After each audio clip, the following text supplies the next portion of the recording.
found TonyBasilio.com, home of the Tony Basilio Show.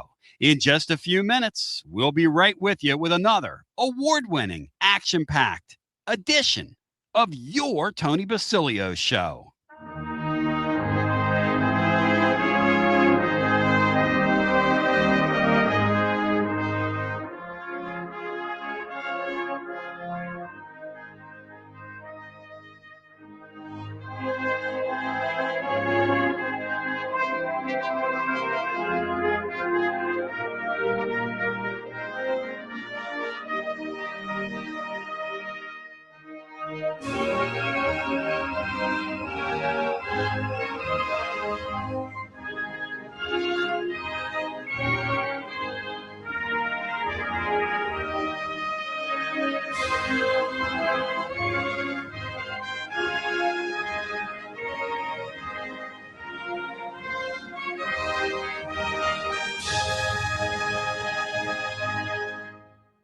You found Radio Free Tennessee. Your Tony Basilio Show will begin momentarily.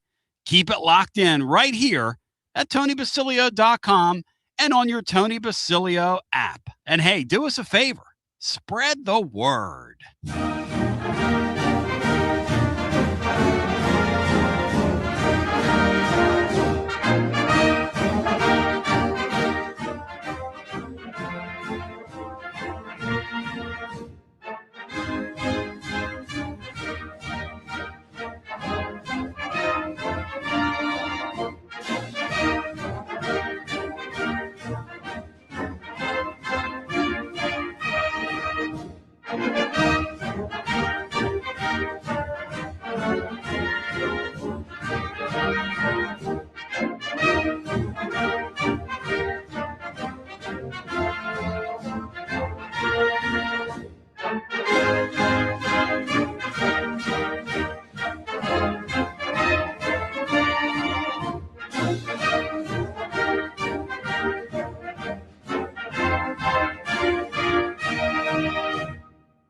Another award-winning, thought-provoking, action-packed edition of the Tony Basilio Show is coming up next. Tips are always appreciated here at TonyBasilio.com, home of the Tony Basilio Show.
You found the Tony Basilio stream at TonyBasilio.com or on your smartphone or tablet. Another thrilling, chilling, and sometimes spilling edition of the Basilio Show is on the way next. Tips are always appreciated here at TonyBasilio.com.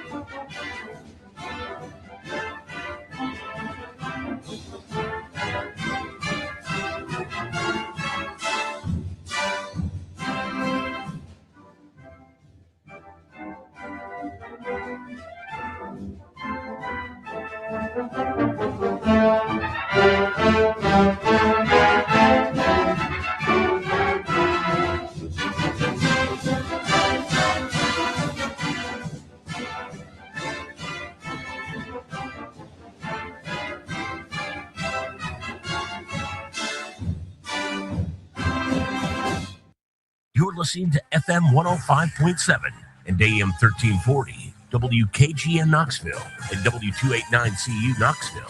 Fan Run Radio. Making it happen with you on a Friday. Tony Basilio breaking it down scientifically. It's unbelievable, Andy, as we're with you today on a beautiful Friday. We're live at your Liberty Place here in beautiful Kennett Square, Pennsylvania. The great Joe O'Sullivan, who's a noted, known figure in his own right here in town, has set us up. Joe O, how do you plead to that? You set us up today. How do you plead? I'll plead 1,000% guilty and 1,000% proud to have you back in the mushroom capital of the world. Now, what is your vol? What is your jersey that you're wearing today, Joe? I'm sporting a 22 old school Adidas vol jersey that I got off of, I think, Mercari or one of those things. For the shift back to Adidas, you're in an Adidas mood, is what you're telling me. I was not in an Adidas mood. What I wanted was a volunteer jersey that wasn't immediately identifiable with any current player. I didn't want a Peyton Manning. I didn't want a number 8. I'm sure there's a lot of number 8s available now. But I was looking for a couple of years from the first time we went down there, and I found it, and I thought, well, this is different, and it's cool. You're a man after my own heart. That's the kind of stuff I try and do. But Joe's with me today. We're going to make it happen. Finanza's in the house. It's incredible. We have a lot to get to today. Very little time to get there. And take me full screen. Uh-oh. There's my water. It's coming in. Now, this place where we are is very beautiful. I've been sort of kind of living here since we've been gone. Laura, can you bring us full screen? Is that possible to do that? So we can see these schleps? Show me your friends. I'll show you your future. What happened to the full? See that in over here in audition, we're in a. All right, here's the third member of our cast today, and then I got Gabino Jeff Henderson in here. Dr. Mike Fidanza, what are you wearing? This is my shirt from the Marco Simone Golf Club in Rome, Italy. This guy's always name dropping. In 2023. Joe Sullivan, this guy's always name dropping, isn't he? He travels the world going to golf courses. All I got to mention is Tony Basilio, and the door's open, you know. All right. Why do you guys look so much, I don't know, younger than I do? Well, I don't know, Tony. I think you had a harder time at St. Patrick's Catholic School than I had. When you mentioned St. Patrick's Catholic School, I start getting the cold shakes. At any rate, here we are. Bino Jeff Henderson, buenos morning to you. How we doing, Bino Jeff? Doing fantastic, Tony. Good morning to you and Joe and Mike and the whole crew. Do you remember these goofballs from a couple of Calhoun's appearances, Bino? Absolutely, Tony. Absolutely. One appearance was all it took from your friends. Thank you, Bino. Listen. Sorry. Going to make radio history. It'll be a first, have the first code we've ever had on the air. Tony's making me laugh. Bino, we're going to be in tennis in Calhoun's in September. So make sure you come out and see us. What? Fidanza, we're on for 2 hours. Relax, dude. This isn't going anywhere. No, I thought you just had me on for a minute, Tony, and then I got to leave. Nice. So here we are today. It's absolutely outstanding. This place where we're at, let's see, can I turn this camera around? Is there a way to do that, Joe, on here? Do you know? Dude, I have no idea. Does this thing have a camera in the back of it? I don't think it does. All right, here we are. We have a lot to get to today. Very little time to get there. The great Mike Huguenin's going to be alongside here momentarily. Bino, you've heard the conversation this week. We're a little closer than we've been to the start of the football season. Where are you, Beanstar? Talk to me here. I keep getting more and more excited generally when that calendar flips to August, Tony, I can't help it. I try to hold back in July, but once August gets here, it just builds and builds and builds. So we're unbelievably one day away from flipping the calendar to August. So we're sitting here. Bino, here's the thing. We're sitting here. I wanted to bring these guys in here. Now, these guys enjoy the Vols. They love Penn State. They both graduated from Penn State. And I'm going to ask them later on in the show. They had something happen to them that could happen to anybody. we have this thing where we go back and forth, and I'm downtown in the town where I grew up in. I'm like a mile and a half from my high school. This fellow right here teaches math at the high school. Shout him out. That's Ron Schultz. Ron Schultz. Big Vol fan. He's a big Vol fan. Now, Ron, he's got to make the pilgrimage. We make the pilgrimage this fall. He's got to make the pilgrimage. We've been trying to recruit him. We'll see. He's been busy with his own children and their activities, but I do have permission from his wife, or at least I did, for him to go a couple years ago. We'll see. We'll make it happen. Ron told me he's a math teacher, Bino, and I told him he's giving me the cold shakes. No offense to math teachers, but I get the cold shakes around the math teachers. Big Dog in West Tennessee. Cold shakes if he heard us cipher on here. Big Dog in West Tennessee wants to know if you guys have gotten the gabagool. What's that mean? You got to talk to the Italian. I couldn't answer that. Gabagool, jeez. I mean, what are we doing here? Tony, when we grew up, he is. I think he's trying to crack on when you. we grew up, it was capicola ham, but they truncated to gabagool. But it's capicola ham, ladies and we've done, Bino? We're already making Italian jokes. Right. Here's the thing, though, about college football these days, and I want to talk about this. I want to bring Hughie in, too, on this conversation because it's Big Ten Media Week. And it's shocking. Bino, your boy from Indiana took a shot at the SEC yesterday. Do you find that surprising, Bino? That he would conduct himself in that way? That's the surprising thing that happened, Tony. You talk about a complete punk and a complete clown.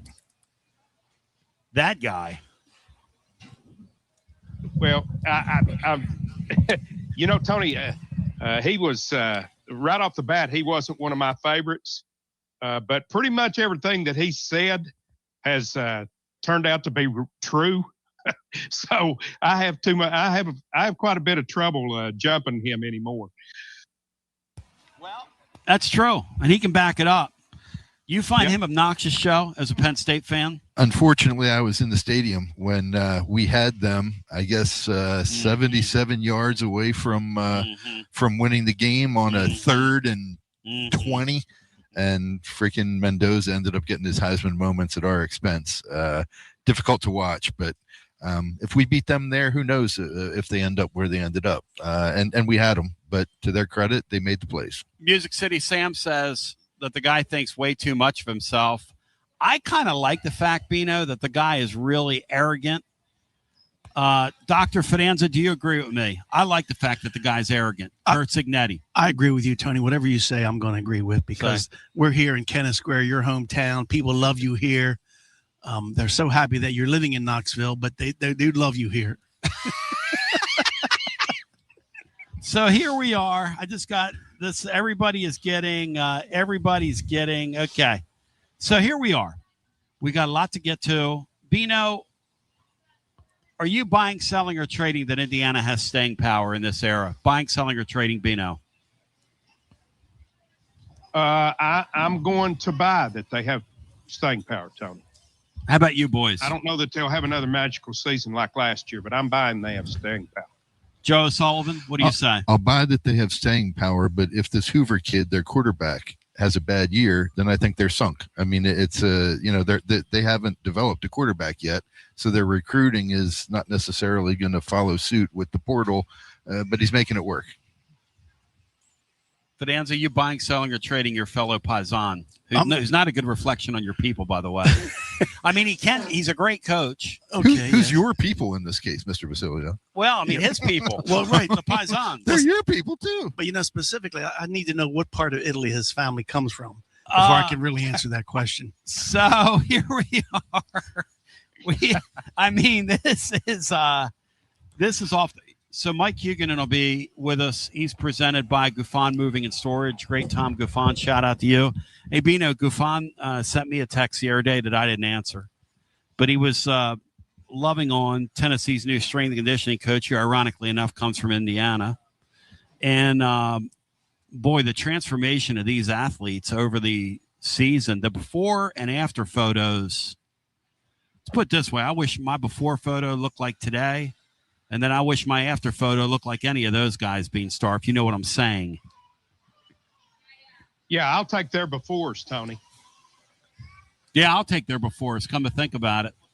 But Are you like Matt Dixon, who says it's kind of creepy to be looking at these college kids and kind of we were looking at their bodies and ogling over them? Because I'm thinking about later on doing a pose down myself, just here to make it official. Oh, I'm against the latter there, Tony. I'm hoping that Owens is one of, along with Knowles, is one of the most significant hires of proves to be one of the most significant hires of Josh Heupel's tenure.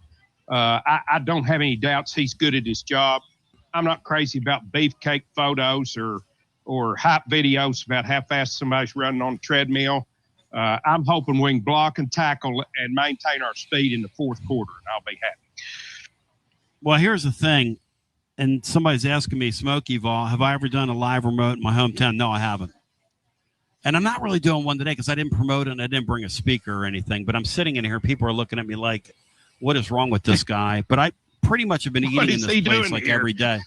Yeah, what is this guy doing? And what are the two jokers flanking him? But Joe has the pleasure of teaching at the high school. Joe, when you're in a place like this, how many people know who you are, know you? Probably like you when you're walking around Knoxville. I mean, it's a small town. And do you get harassed?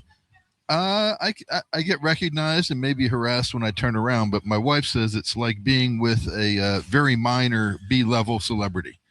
So well, that's what my wife would say. My wife says I'm on the C list, so there you have it. But on the other side, we're going to, and I am repping the Amachi folks, and I want to remind you that we need your tailgates. We need your tickets for the Kennesaw State game. Orange Throat had today in the blog. Those tickets are gone for $75 each in the aftermarket. We had fun with Dr. Danny White today, who likes to fib around a little bit about his waiting list. He's claiming now that his waiting list is 29,000. But, Bino, they have a waiting list of 29,000 for season tickets, yet 4 games are sold out and a couple aren't. Explain that to me, Bino. I'm not a real bright guy. Explain that to me. Oh, those are only the tickets that are not available for season ticket holders, though. Oh, you mean like the 13,500 tickets that they sell to ticket brokers? Is that what you're talking about, Bino? So then they can turn around and really hammer people over that LSU game and then split the profits on the back end? Is that what we're talking? Oh, that's what we're talking about. Okay. So we come back on see, I'm a bad guy. I shouldn't be saying things like that. I mean, bully for me for being on the side of the common fan. Bino, do you plan on going down to the G10 parking garage and pouring one out, Bino, for the memories? I do not, Tony. Until they tear down Tyson Park, there's not a whole lot sentimental over there for me. We come back on the other side. Mike Huguenin joins. We'll get into the goings-on in major college football. Here's a question for you that we're going to ask today throughout today's program. NIL has been a thing for 5 years now. These guys have seen the good, the bad, and the ugly of it, being Penn State fans. Last year, it all fell in on Franklin. 1 year ago, they were expected to compete. 1 year ago, in about 5 weeks, they played an incredible game against Oregon that went right to the very end. And if the game has a different ending, and if Penn State, once they got the lead, would have handled it well, they would have won the game. Of course, James Franklin that's never going to happen under James Franklin. But that's a story for another day. When we come back, we'll jump Hughie in here, and I want to talk about the state of the sport and where we are. I find it more compelling. I enjoy college football more now than I did 5 years ago.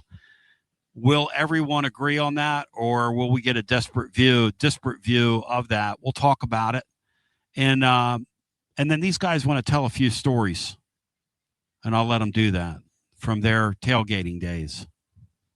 Is that an hour 3 topic when we're off the air? Could be. It could be. That was news. I'm not sure.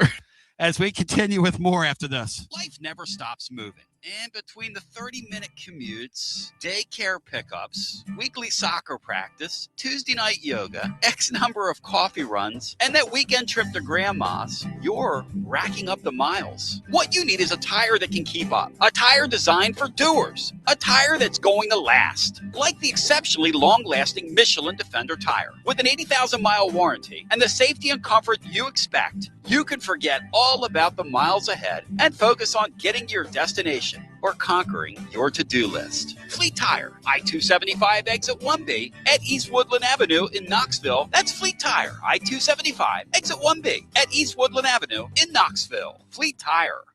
The High Noon line of hard seltzers is always a winner and always next level. High Noon vodka seltzers come in 14 flavors with real vodka and real fruit juice. Only 100 calories with no sugar added, and it's gluten-free. Personally, I'm partial black cherry and pineapple. 14 flavors. That's as many bad takes as I've got in a week. In the mood for a kick? Try High Noon vodka iced tea in 6 refreshing flavors, including peach and lemon, green tea, and half and half. Feeling adventurous? Check out High Noon tequila seltzer in 6 refreshing flavors, including my favorite, Blood Orange. High Noon Real Vodka, real fruit juice. Live like the sun is always out. Brought to you by High Noon Spirits Company. Must be 21 and over to enjoy responsibly.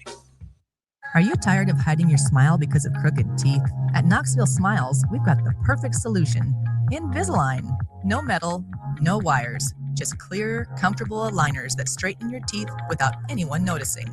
Eat what you want, smile with confidence, and see results in as little as 6 months. Call us today for more information about Invisalign, 865-539-1776. Or just visit us online at knoxvillesmiles.com. Smile brighter with Knoxville Smiles. Baseball fans, it's time to step up to the plate. Look your best. Get some new Tennessee gear from Alumni Hall. Alumni Hall has the best selection. Top brands for you to choose from this season. Look, it's nice and warm outside. So get into any of their 6 air-conditioned East Tennessee locations. Shop online, download the app, grab your Tennessee baseball jersey, your hat, your decal, maybe a t-shirt, and they have so much more. Earn $10 in rewards for every $150 you spend. Go Vols and shop Alumni Hall, your ultimate Tennessee shopping destination. Touch them all with Alumni Hall. When it's time for a fresh coat of paint, run, don't walk to Walker's Painting. Interior and exterior, Walker's Painting's been making it beautiful since 1999 across the Knoxville area. New construction, repaints, commercial, residential, free estimates available. And get this, mention you heard Walker's Painting on the Basilio Show, 10% off your first job. Let's go! Run, don't walk to Walker's Painting. 865-688-1410. That's 865-688-1410. Walker's Painting, making it beautiful since 1999. Check out the ad at the blog at tclub.team. Walker's Painting. Inward Half is committed to the game and the memorable moments that happen in between. From the tee box to the tailgate, from the green to the big game. For the first birdie with Dad, the first big win with Mom. Friday night lights, Saturday superstitions, Sunday traditions. Fall into the comfort and unparalleled performance of Inward Half. This fall, enjoy the walk-in. Are you currently a residential electrician? Would you like more benefits, better pay, more upside? What about a $3,000 signing bonus? Free company paid health insurance, annual profit share, company vehicle, gas card, much more. Call Advent Electric today. Advent, known for their large commercial jobs around town, and due to high demand, they're adding additional roles for their residential department. Maybe you know a friend, family member that's a residential electrician. Spread the word. Email hr@adventelectric.com. hr@adventelectric.com. 865-588-0631 and ask for the Tony B 3K signing bonus. Advent Electric is hiring. It's the hottest post-game show on the planet. Garza Law. Fifth quarter fan reaction. Fan reaction. As soon as the final gun sounds, we're live. With Gary Sturm. He's with Mortgage Investors Group, making our community a better place every day. Gary, you've been at it 32 years, man. Yes, Tony, I've been at Mortgage Investors Group for 32 years. We've known each other since, back in the 80s, right? And we've gotten to know each other recently as our family has gotten involved with another mortgage. Through that whole process, you were a prince, just like Jeker. When he called you at 3 o'clock in the morning after a Tennessee loss, you've been giving your phone number out for a couple decades. And why is that, Gary? This is the biggest financial decision you're ever going to make. You don't want to trust somebody online, some 800 number. You want to call somebody like myself that's going to give you my number, and you can call me anytime. I'm there to help you. I'm there to help you and your family, and I appreciate that. I appreciate your trust in me. You can call me anytime. You can be like Jeker and call me at 2 in the morning and complain about the balls just like he did. I'd rather you call me about a mortgage, but that's okay. If you want to cry about the balls, we can do that too. I'm a ball at heart. You know that. And if you want to come in and meet with me face to face, I'm here. If you want to do it online, I'm here. That's fine. If you're curious if you can qualify to buy a house, people know the housing market's tough. That's what I'm here for. There's no obligation. You can call me anytime. I get you pre-qualified. Or maybe you've got a mortgage and you're thinking about refinancing. Maybe you want to shorten the term. Maybe you want to go to a 15-year. Who knows? But again, that's what I'm here for. It's what I've been here for 32 years. My number is 865-660-2648. It's 865-660-2648. Gary Storm at Mortgage Investors Group, going to take great care of you. Got a plumbing or HVAC problem at home?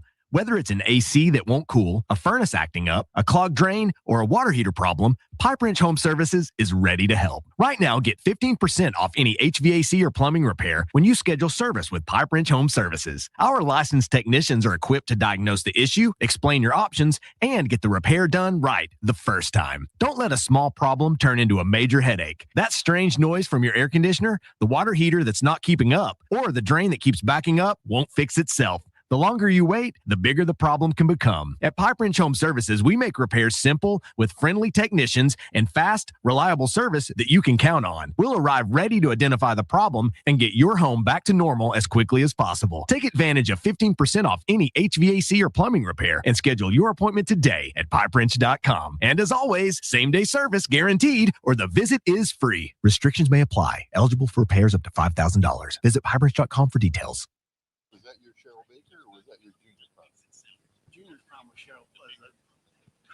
I went with Diane Chandler. Oh. Oh, yeah.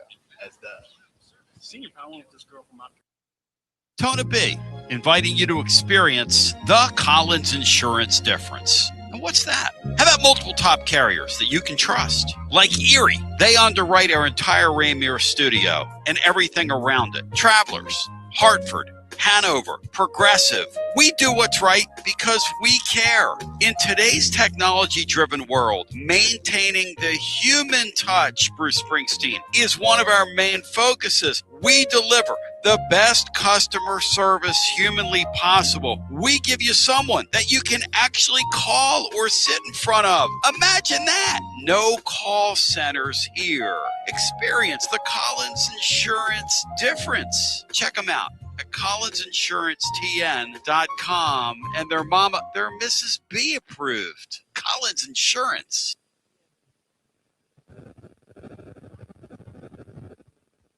TB back with you, 865-200-5402. Without further ado, put your hands together, meet and greet the great Mike Hugan. And Hugie, how we doing on a Friday, brother? Hugie, how we doing on a Friday? Oh, no Hugie. All right. Laura texted me that. See, I'm learning how to play the game. All right. So, Bino, Jeff, this NIL football thing, and Laura will let me know when Hugie's in here. This NIL era college football, you kind of have to look the other way if you're going to enjoy it. Lay it on me here. Lay it on me, Bino. What do you think of NIL now that we're 5 years in?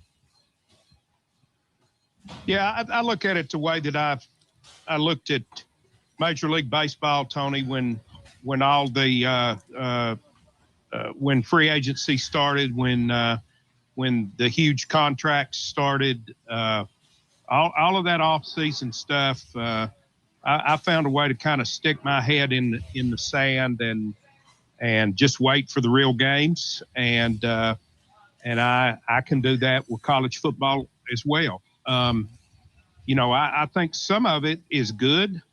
Although it's out of hand, the the fact that the talent is more widely spread across a greater number of teams. I think that's good for the sport. I kind of enjoy the newness of things each year too. So there are some things I enjoy and some things that I just have to kind of ignore. Well, I mean, these guys have both a Tennessee and a Penn State perspective. Joe really follows the Vols. Finanza doesn't know it. Today's Friday, but he is a world-renowned sod doctor of sod. Is it Friday?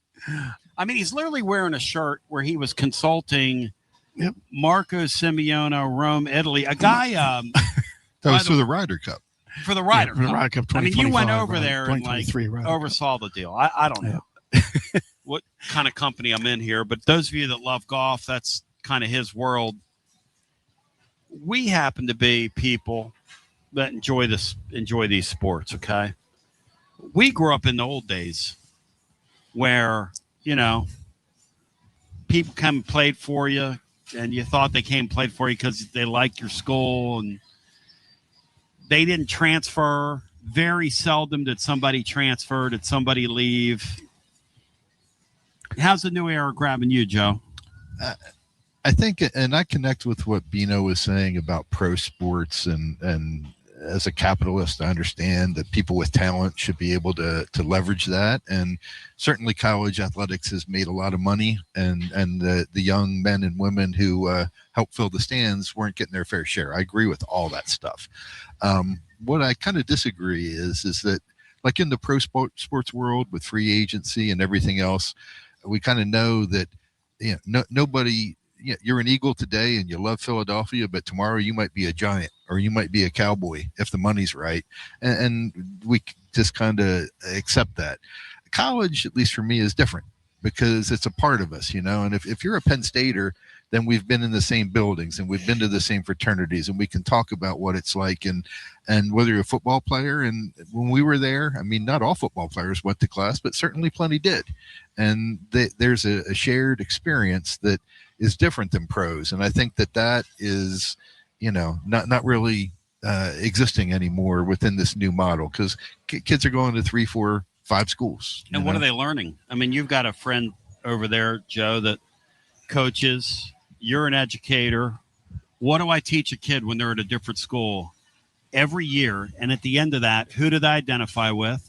Who are their friends 30 years from now that they can go back to, like you two clowns, and say, hey, you know, I mean, you're not putting down any roots. You made money. Yeah. Now you made money. I mean, you know, you made a lot of money. Here's the other thing about the money. How many of these kids are going to have any of that money by the time they turn 30? Yeah, I have no idea. Well, I'll help you out. No idea. Yeah. Very few. Well, let me say two things. One is Joe and I were fortunate to be at Penn State in 1986 when they won the national championship. There you go. And we spent a lot of time there at the tailgates and going to the Rathskeller and enjoying that whole experience. Yep. That was great. But the other thing, in my current role as the Penn State professor, we see all this money, $700 million for the Beaver Stadium renovation. And they tell us it's a separate pot of money. It's in the athletics and all that. But as a professor, as an educator, we would like some of that money to trickle down. And we need new microscopes in our teaching labs. It would be nice to have some of that. Yeah, there's all that tension. But there always was tension on those campuses. Right. But now not only do you have the coaches making the big money, the administrators you got the kids making the big money. Yes, yeah. And you got the agents who are guiding these kids getting a piece. Yeah. That just rubs me wrong. So here's the thing. Here's the thing about this era. Bino, I like it more. I like the chaos, though. I'm a talk show host. I like content. I like having in the summer the summer free agency period to follow for the baseball. I like the spring transfer portal with basketball. It gives us something to talk about, something to point to, something to think about. What am I wrong, Bino? From my perspective, I think it's great. Best thing that's ever happened. No, I don't think there's a wrong answer there, Tony. What you like better and what you don't, that's personal preference. I don't like it better for the reasons that Joe and Mike talked about. You know, the history of Tennessee football is important to me, and you know, they come up with a phrase VFL, Vol for Life. That's gone. That's not happening anymore. That's what I do not like about it, because basically I'm cheering for a brand new team just about every year in a lot, especially basketball. But what I do like about it, Tony, is what I said before. You don't have someone that could be playing minutes at the University of Tennessee sitting behind two guys at Georgia, sitting behind two guys at Alabama, while they just basically stockpile all the talent and continue to win year in, year out.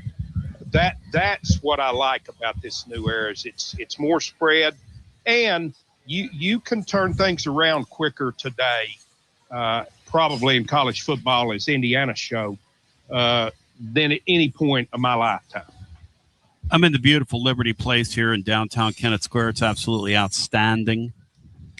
Don't judge me by the company I keep, one of whom teaches at the high school, one of whom is like world-renowned, but you would never know.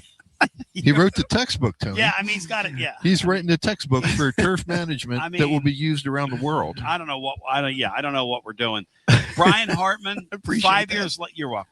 5 years later, Brian Hartman, do you find yourself enjoying this more than what we had? There are things that I enjoy about it more, but overall, I think I've always enjoyed just the nature of the youthful, the more enthusiastic atmosphere that college sports does provide that the NFL pro levels just don't quite have. And it still has that. But the players coming and going is a little bit mind-jarring and sort of can be confusing to some. I get that, though. But I find myself enjoying it about the same overall. Yeah, like this year, we've got Penn State's defensive coordinator. We've got 3 or 4 of their defensive players that we're going to count on.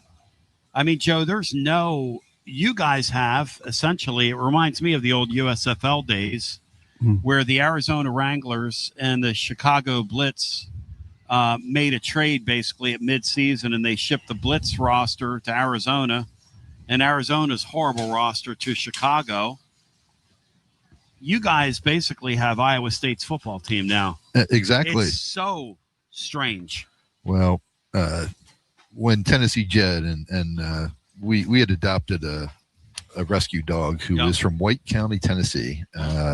We had a daughter that passed away, and we adopted this dog, and he literally saved my life. But Tennessee Jed, when I buried him, we buried him with a little Tennessee flag that I had in my garage. And I replaced it with an Iowa State flag because Penn State is, unfortunately, probably 2/3 Iowa State kids. My point with that is that I find myself connecting less with these guys as people. I used to want to know where they were from. I used to want to know what their major was. I still look at their high school coaches and all that sort of stuff because there are pipelines, but that's kind of gone away, kind of like the Vol for Life. And then the other thing that I do is I find myself being a lot more critical of them as athletes. If you were a Penn Stater and if you missed a field goal to lose a game, I would feel bad for you, Now, if you're dropping a touchdown pass and you're getting paid, a couple $1 million a year, I'm not feeling as connected, and I'm not as happy about that. And that's sad. Yeah, it's hard. It is sad. It's like we saw that last year with a kid that was kicking in Knoxville who missed a field goal against Georgia, and I mean they rained down on him. Yeah, that was rough. I'm not sure, Bino. They always rain down on kids, though, right? I mean, that's part of being in the big seat. Wasn't there a kid, Bino, that played back in your day who they called Fumble Ford because he fumbled in a game? And that guy known as Fumble Ford to this day? Or am I making that up, Bino? No, Glenn Ford still remembered for fumbling against Georgia. And tell Fidanza his name. What's his name? What do they call him? Yeah, Bina, what do they call that guy? No, Fumble Ford. Fumble. Oh, jeez. Cracking on Arian Foster, Bri. Good gosh. Arian Foster catching strays. So you make a great point, though. See, here's the thing. Bino, Tennessee fans, we're watching this Heupel guy and we're going, let's fire him. Some people are saying that. Doesn't happen next couple of years, fire the guy. Which chances are,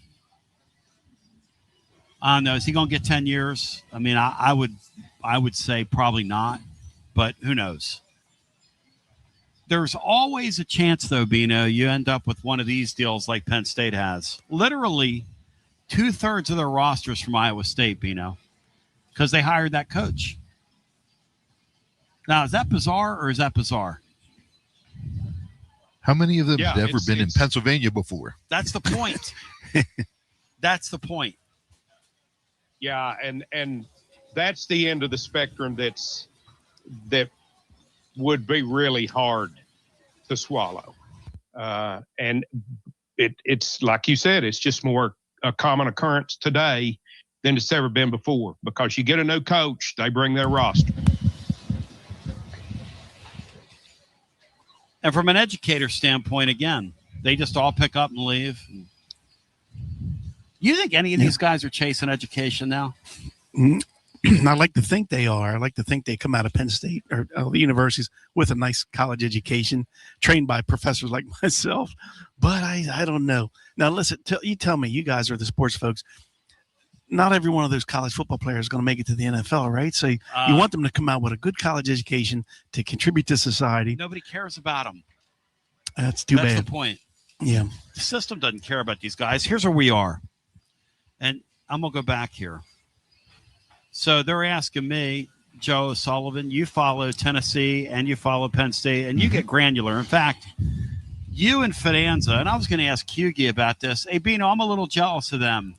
They're planning a trip this year for Penn State, like a bucket list trip. Where are you guys going?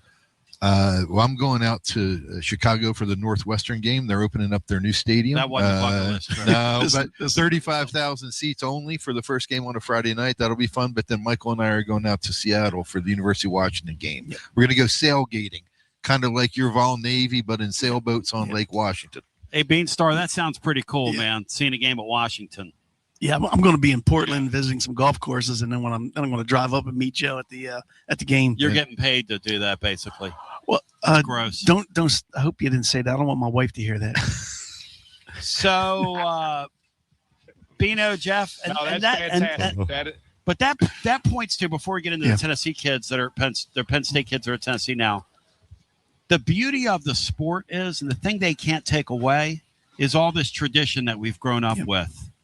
That whole Vol Navy thing, everything that we do on a Saturday game day, all the tailgating, all that stuff. And every school has things that are unique to it. And that's what makes, see, the Danny Whites of the world, they think it's about them, Bino, and it's about everything but them. That's the reality here. It's about everything but them, Beanstar. Tony, as I've told you 1,000 times, the only thing that stays are the fans. That's it. Everything else is transition. The thing that really stays is the fans and what they feel about their program. Yes. Oh, one of the people that Tony introduced us to twice, actually, in Calhoun's is an older woman who I guess had been a singer or something, but she sleeps in her car in the parking lot at Calhoun's. That's her. Okay. What other? She's probably in her 60s, maybe 70. What other person that age is sleeping by herself in her car in Calhoun's parking lot? You know, six Saturdays a year. I mean, that's passion, that's love, that's connection. Every game, Bino, they're sleeping in the parking lot. Every game. In fact, Laura, the first time we played music down there, said, "There's a woman over there, like getting ready to sleep in her car." She said, "How serious is that?" And then we got to talking to her the next week, and I said, my wife was kind of cracking on you for sleeping in your car. And then she went and met Laura, and they made friends. But that's the truth. Where else do we have a sport like that anywhere? You guys. Yeah. All those years at Penn State would tailgate outside and be so obliterated you never saw the game. I mean, your kids are watching right now. Well, it was a different time back then when you could when they wouldn't charge you you could park for free to get to. We parked right by the stadium, right by the scoreboard. We didn't have cell phones, so we couldn't text each other. We would say meet by Mickey's car. He's got a flag up. Look for that flag. We would meet there. You could go out at halftime and drink and then come back in. Yeah, because we were thirsty. We had a non-alcoholic beverage at halftime. Then we would come back in. If you tried something like that now at one of these stadiums? Nothing. Huh? You can't do that today. You get tased. Yeah, right. It's different times, and that's probably a good thing. Man. Okay, so, all right, let's get back down to brass tacks here. First of all, what are we getting into with this defensive coordinator? Is this Knowles guy going to have the Vols confused? Because here's the thing on Knowles. Last year he had Penn State playing really well at the beginning of the year against Oregon. Should have won that game, and defense carried the day. Yep. But then they went to UCLA, and it unraveled, and he got fired. And ironically enough, who was it that got him fired? Nico. Exactly. You can't make that up, man. He had been long rumored as a target for Franklin. I guess Franklin has his kind of book and his coaching tree and people that he wanted. And when Knowles was at Oklahoma State, he was somebody that they were thinking might end up at Penn State, went to Ohio State and won. He is a Philadelphia guy, so there was a draw. I think that what happened to us last year is not going to happen to you all this year. Number one, our players were thinking too much, and they weren't playing. When Knowles left and Terry Smith took over, they simplified the defense and let guys make plays. Knowles, though, has, I think, Gilliam up front is going to be a strong player. All three players that left Penn State and went to Tennessee are players that we would have loved to keep. The linebacker who came from North Carolina, Maury Campbell. Yeah, he's a solid player. And then and he's a quarterback. He's the one who's going to be making your calls. That's right. And then you got DeJuan Lane in the back. So last year we had nobody who understood what was going on. You guys have kind of strength up the middle, to use a baseball analogy, right? Where you've got guys that know what are going on, and they're going to be able to support both their peers. And hopefully, and Knowles is not going to allow the same thing to happen. He professionally cannot allow the same thing to happen last year. Hey, Bino, isn't that a strange thing that it took him to get on here a month later and give some proper analysis like that? The defense right in the middle. All great teams. I don't care if we're talking about baseball, hockey. One of the things that keeps my Philadelphia Flyers from being a very good team, they're pretty good right now, but they don't have a 1C. You got to have strength in the middle. And Bino, he talks about Xavier Gilliam. He talks about Amari Campbell, who's been productive everywhere he's been. And then he talks about, in the back, the safety as well, Lane.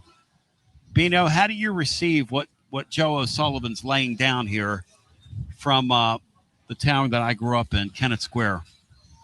Oh, I love it. It's great analysis. And that's been the hope here, that the fact that he's brought along members of his staff and players that have played under him already, that the mark on him that it takes an entire year for a defense to get used to what he wants them to do, that process will be accelerated. That's been the hope here because of those pieces. How do you guys compare the seeing a game in Knoxville to seeing a game at Penn State? Well, I have to tell you, being in Knoxville has been great. Folks there are so nice and friendly and accommodating. Love to see everyone, and can't wait to get back there. The stadium is so loud, and I just love the tradition when that blue tick hound runs out on the field. And Bino maybe can tell me, does he get NIL money too? I don't know, but I love that tradition. And Penn State's the same way. It's just that we are Penn State, the stadium just cheering loud, and you just want those boys to do their best. You know, it's great. I think it's comparable. I love going to both venues. I would say highly comparable as well, and I would say that Knoxville's more of an urban area than State College is. city, We literally are tailgating in like fields where you can find cow patties and stuff like that. Yeah, we have. But the water feature in Knoxville, the river, kind of adds a different element that we don't have. We've got the mountains around us that are more visible from the stadium. But they both are very special. One of the things that maybe I might hurt somebody's feelings out there, but way back in the day, Penn State recruited a running back out of Knoxville, Leroy Thompson. I ended up having a goldfish named Leroy when I was in college. But Leroy from the Knoxville area, he connected with the Penn State area because it was the same sort of rural kind of more country kind of vibe. And, they were very similar in terms of fan bases as well, in that Penn State attracts a lot of people from the region and all of Eastern Tennessee, if not a lot of the state itself is Vols fans. Shout out Leroy Thompson if you're out there listening, bro. And he just might be. He's been known to frequent the program from time to time. How about you getting a shout out 30-some, that's close to 40 years later. Bino, that's crazy right there. Leroy Thompson just got a shout out. And Joe over here is Joe's on a roll, man. What? Yeah, when you're Tony, the let me player just that Leroy was, people don't forget. That's a lifetime memory.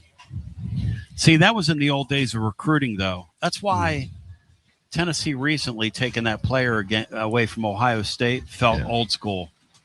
The DGG guy, Ohio State, they don't lose players like that. We were thrilled you all got him, or we all got him. Yeah, thrilled. Yeah. Penn State was thrilled, right? Anything that weakens Ohio State, lose. On the other hand, we recruited a kid from South Carolina who just reclassed and went to Rutgers. So, I mean, again, the connection. This kid from South Carolina, how much does he know about Penn State? He looks at the roster depth and how much NIL he's getting, and next thing you know, New Brunswick, New Jersey is where he wants to be. His dream to be a Rutgers Scarlet Knight. Yeah, right. I mean, Fidanza, who wants to go to Rutgers? Well, it has its moments. I know some professors there, and they're very good, and they're good friends of mine. But I like going to the Tennessee games because, Tony, you taught us Rocky Top. Away from Rutgers. Tell Bino what our connection is to Rutgers. Rutgers University. Yeah. My daughter going to? Yeah. Oh, I'm sorry. My daughter's going to. I'm sorry. I don't want to bring this up. Sorry about that, ladies and gentlemen. My daughter's going to be diving at Rutgers. She's a world-class diver. Just graduated high school, and she'll be diving for Rutgers there starting this fall. In the spring, she'll be on the swimming diving team. So she's really competed thrilled. in Knoxville a bunch of times. Yeah, she's been to Knoxville, Tennessee. Beautiful. University of Tennessee, their diving facility, the swimming diving facility is outstanding. Just a beautiful venue. And I kind of wanted my daughter to go there to college, to be honest with you. Good excuse to visit Tony and hang out at Calhoun. I'm not sure our liver's going to handle that. Right. But she'll be going to Rutgers, and we're looking forward to that. That's for sure. That's outstanding. Somehow, guys, I visited Thank Rutgers. You, Bino. Had no intention to, but I did. Exit 9 off the New Jersey Turnpike. Hey, Bino, our Twidiots over here on our chat are really behaving themselves over on YouTube. Julie Herman's roast beef says, Julie Herman was a one-time athletic director at Rutgers back in the day. Excellent. And her roast beef likes to talk over here on our chat, says, Penn State Stadium sucks. Who are these guys fooling? Bino, you like it? A lot of friendship in the air here, Bino. I mean, if you don't want to get drug in our YouTube chat, do not appear. So, what they remember about Tim Banks at Penn State and Bob Shoop at Penn State? I'll go with that's more my area than the doctors. Shoop, I guess he came in with, was it O'Brien? Or maybe it was early Franklin. He did a favorable job, and then he ended up going back to Tennessee, if I recall. And his son ended up as a walk-on receiver, and he stayed at Penn State, even though his pop went back to Knoxville. The rumor was that his wife didn't want to leave Knoxville, and that Shoop was living on his own up in State College. So it may have been more of a family decision than maybe a football decision. But him leaving was like, we missed him, because then they brought in, they promoted that guy, John Donovan, I think, who ended up going to I think he was with the Seahawks recently, but maybe the Patriots as well. But that was a downturn for us. Tim Banks, good recruiter. Somebody who was definitely on an upward trajectory, and then he got promoted. Did he get promoted from us to you guys as DC, or did he go somewhere else? No, Tennessee hired him. And boy, he was awful. Yeah, it didn't quite work out so well. I mean, number one, you got to have the horses, and I think that everybody understands that. That's why you see the Ohio States and teams like that, Georgia. Right now, they've got the horses, but there's critical moments in every game, probably 4 or 5 of them, where everyone's got something in the bag and they're just waiting for a chance to make a play on either side of the ball. And coaching has a lot to do with it, but then as Coach Paterno used to say, the Jimmies and the Joes. You got to have players, man. You got to have the players. And here's the other thing about Tim Banks. And somebody says good recruiter in the chat. He was known as being a great recruiter when he left Penn State. It's one of the reasons why Tennessee was attracted to him. Tennessee paid him big money. And he basically didn't lift a finger at Tennessee. So that's kind of how it goes sometimes, And now he's back in assistant coach land. He's back at Auburn, but here we are. Yeah, he hardly tried in Knoxville, but anyway, 865-200-5402. Here's a question for you, and we're kicking it around today. What do you think of the NIL era? I mean, if you had your way, would we go back to the old days, or do we like the fact that it's all out in the open now? Bino, if you had your way, am I kicking it back to the old ways? Yes, I would probably kick it back to the old ways if I had my druthers to. How about you, Bri? Did you kick it back? I would like to go back to more regionally based conferences, like they were maybe around in the late 2000s decade, where you had no major league had more than 12 teams in it, and that's where you a great played question pretty much all the teams in the conference within a 3 or 4 year span. That's a great question for you guys from the Penn State perspective. It is so weird to think that you're in a conference that stretches from New York all the way to Los Angeles. No, all the way to Washington, where you guys are going. They get a trip to Washington out of it, so. You couldn't go. I mean, that's ridiculous. I think that from an SEC perspective, you all adding in Oklahoma, Texas A&M. Yeah. That I mean, I guess they're Southern, but that's not really the South. For us, when we went to the Big Ten, there are no Big Ten schools that I had considered going to college at all. I mean, around here, if you look 5 hours, I mean, you got Virginia Tech, you go up into Syracuse and places like that. Those are teams that we used to play. I never thought about going to Purdue or University of Minnesota or Iowa. Like, what kind of rivalry do you get that there's just no connection with those places? And then I remember in our era, the big game was Penn State versus Pitt, the last game of the year. That was and if we beat Pitt, that was our. In fact, we beat them to get into the championship and all that. When I was a kid, what Penn State, I've told Bino this, what Penn State Pitt felt like back in the day, it felt like Alabama, Tennessee. The thing was pure tradition. And when Paterno and Majors were there in the late 70s or in the mid 70s, that felt like pure tradition. When Jackie Sherrill took it over up to the early 80s, that thing was, you talk about a white hot rivalry. You could feel the air felt different. Like you weren't involved with this school yet. We were still in high school at the time. Exactly. Grade school, high school. But you could feel the air. Oh, yeah. It felt different, right? That was the big rivalry. Big, absolutely. Huge. Back in 76 with Tony Dorsett. Yes, right? Exactly. Yep. Absolutely. So I missed that part in a way. It's interesting that the Tennessee Penn State thing share a lot because Majors and Paterno were very close. And then Paterno hated Jackie Sherrill because Sherrill cheated. That's correct. Sherrill was a by hook and crook guy. One thing Jackie Sherrill said, though, he came on our show several times and said this. When he was at Mississippi State, he kept predicting that we would see a super conference. And that's exactly where this is going now. I used to laugh at Jackie Sherrill when he said that now. The things are going to drive us into that. But You know what's weird, Bino, about today's era of college football that I'm having trouble adjusting with, or two, is that conference championships don't matter anymore. Nobody thinks about winning I don't think about winning a conference championship. Does it matter to you? In basketball, you don't remember who won a conference championship, doesn't matter. right? Doesn't matter. You've turned your sport into a playoff sport. Yeah. That's exactly the point, yeah. Bino, do you think about conference championship? Because I do not.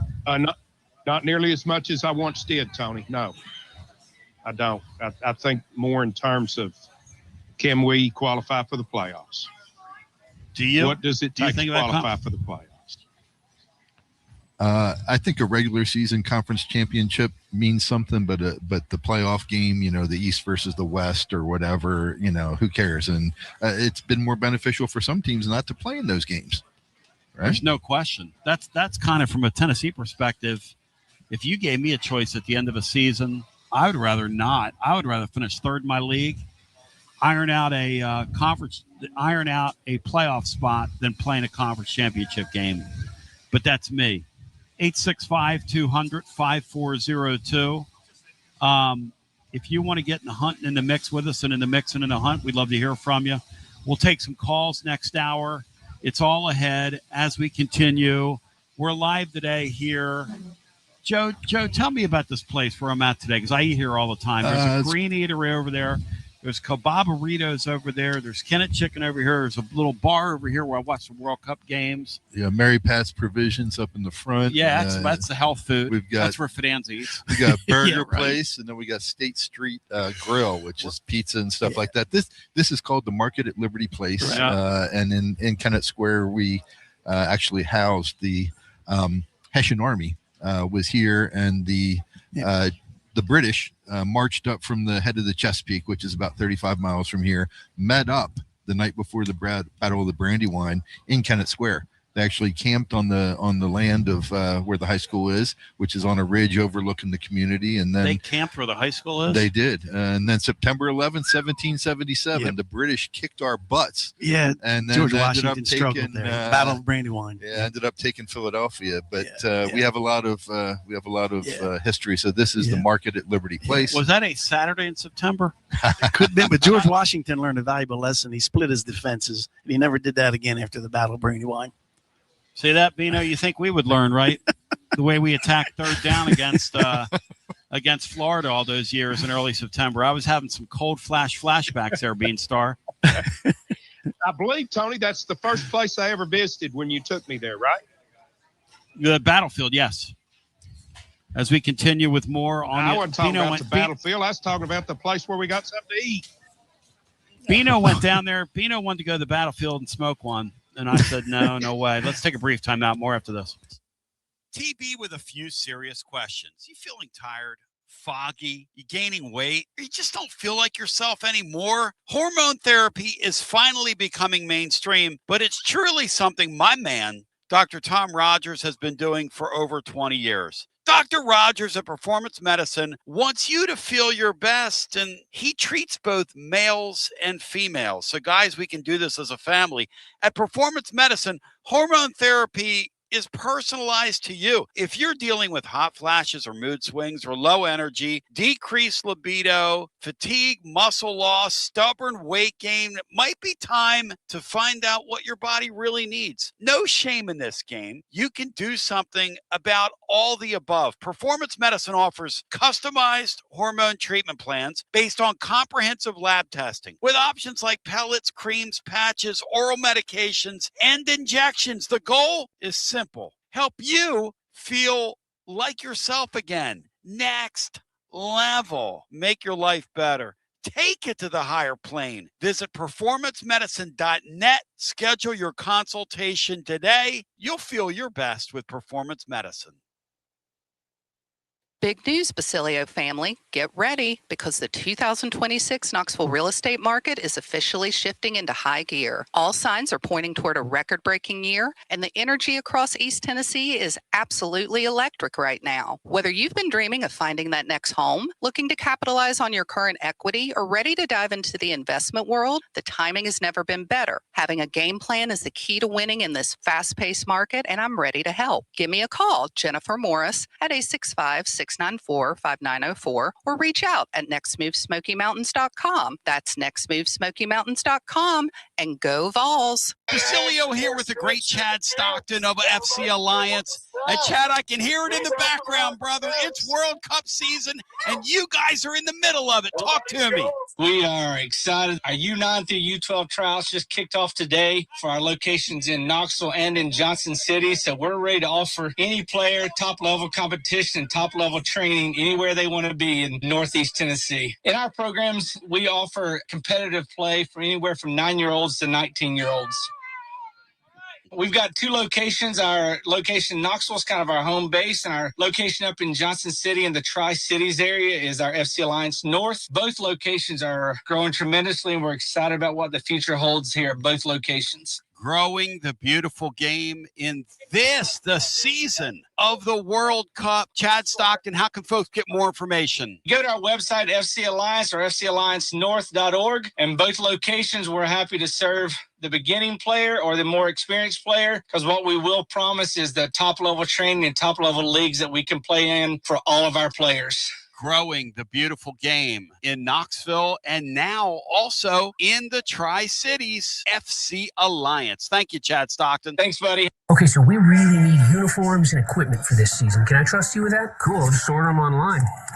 What? Yeah, I'm going to hop online and I'm going to get them ordered. Hold up, that's not a good idea. We shouldn't just spend money on some random online retailer, okay? I mean, it seems pretty convenient. Trust me, it's a terrible idea. Let me simplify this for you. SM Athletics. Okay, how do you pronounce it? SM Athletics? They're the go-to for uniforms and equipment, whether it's for universities, high schools, youth leagues, you name it. So why wouldn't you rather go with professionals who can guide us through the process, design the perfect uniforms, and deliver the best equipment? Yeah, I guess that makes sense. What's the name again? SM Athletics. Right. It's definitely smarter to go with a company that emphasizes customer service, fair pricing, and, of course, excellent products. Exactly. So, yeah, I guess it's settled then. For uniforms and equipment for all sports, it's SM Athletics. When a dangerous, overgrown, or storm-damaged tree is threatening your home, your car, or your family, don't risk it. Call ECR Total Landscapes, your local tree-cutting experts. From precision tree removal and trimming to emergency storm cleanup, ECR Total Landscapes has the equipment and the experience to get the job done safely and efficiently. Call today to set up your free estimate, 865-384-2012, or just go online to ecrtotallandscapes.com. Preparing food for a big gathering can really take it out of you. That's why you need to call Calhoun's and check out their selection of party platters. Whether you're hosting a party for the big game, a reunion, or just an everyday gathering, a Calhoun's party platter is next level. Choose from Calhoun's always excellent chicken tenders, fly with Calhoun's wings, or boneless wings with a variety of dipping sauces, award-winning next-level melt-in-your-mouth barbecue ribs, or delicious spinach artichoke dip, or get one of each. Plus, if you're doing burgers or sandwiches, Calhoun's has lots of side dishes like spinach Maria, baked cinnamon apples, Smoky Mountain baked beans, or creamy coleslaw, available in pints, quarts, and gallons. And to finish things off, pick up one of Calhoun's great desserts to go, including homemade cheesecake or key lime pie. Calhoun's, simply your go-to party headquarters. With 9 locations all over East Tennessee, you can order online and just pick it up. Calhoun's, one of the Copper Cellar family of restaurants, along with Chesapeake's, Copper Cellar, Corner 16, Cherokee Grill, and Smoky Mountain Brewery. Eat local, eat good. Nothing makes you realize how much you rely on your air conditioner like a scorching hot day in East Tennessee. You want more than a technician. You want someone you can trust. Schedule Pipe Wrench's $79 AC tune-up now because the heat is here. Our certified technicians inspect, clean, and fine-tune your HVAC system to help it run efficiently and reliably while reducing the risk of breakdowns when you need it most. And while we're there, we can also recommend ways to improve your indoor air quality for cleaner, healthier air throughout your home. For more than 20 years, homeowners across Knoxville, Maryville, Oak Ridge, and surrounding communities have trusted Pipe Wrench Home Services for dependable comfort. And with our same-day service guarantee, you won't be left waiting when comfort matters most. Schedule your $79 AC tune-up today at pipewrench.com. Same-day service guaranteed, or the visit is free. Offer valid on standard systems only. Visit pipewrench.com for details. Basilio here with my buddy, Connexio Kristen. Hey, Tony. Good to see ya. Connexio builds fleet technology that helps transportation and logistics companies win big. Live GPS, easy ELD and compliance tools, AI dash cameras, and asset tracking, all backed by the .1 U.S. customer support team. Want a better playbook for your operations? Visit Connexio.com/Tony. That's KONEXIAL.com/Tony. Connexio, built for drivers, trusted by fleets, and proud Vol fans. Hey, it's Evan Taylor, left-handed pitcher with your Knoxville Smokies. Breast cancer has affected all of us in one way or another. Please join me and your Knoxville Smokies tonight as we paint the park pink. Special auction jerseys after the game with proceeds going to help find the cure. You're listening to FM 105.7 and AM 1340, WKGN Knoxville, and W289CU Knoxville, Fan Run Radio. And that is my cue as we welcome you back on your Tony Basilio show. It's unbelievable here. I'm live in the place where I grew up. It's kind of surreal. Hanging out with a couple buddies. Amanda Rich now joins with our Smokies who are home this weekend. And the sand's going through the hourglass on the season. Amanda Rich, I welcome you in. God, man, where did the season go? Oh, she's not there. Okay, I was just told she didn't answer. You know, we're batting zero today with our guest, Brian. Brian, is that Laura's fault or your fault? Who are we gonna blame this on today, Brian?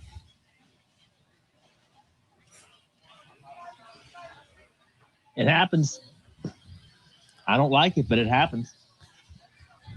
Bino, how do I handle this, Bino? Tony. Do I belabor the point? What do we do here, Bino? Well, what we usually do is belabor, Tony, but that's up to you today. I mean, if you're me and it involves Laura and blaming her, do we belabor it or do we move on? I need some advice out of you. I would move on, Tony, as quickly as possible.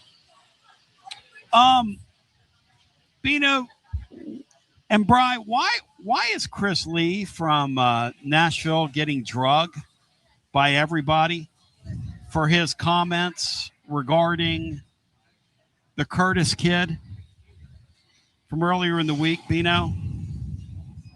Orange Throat even wrote about it today. Did you hear the guy say?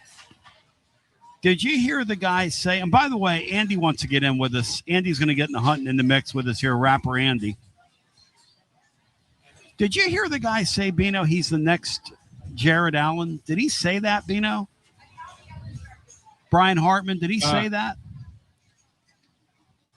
No, I don't think he said it that way. He just said that some of the mannerisms that he has shown has reminded some of Josh Allen.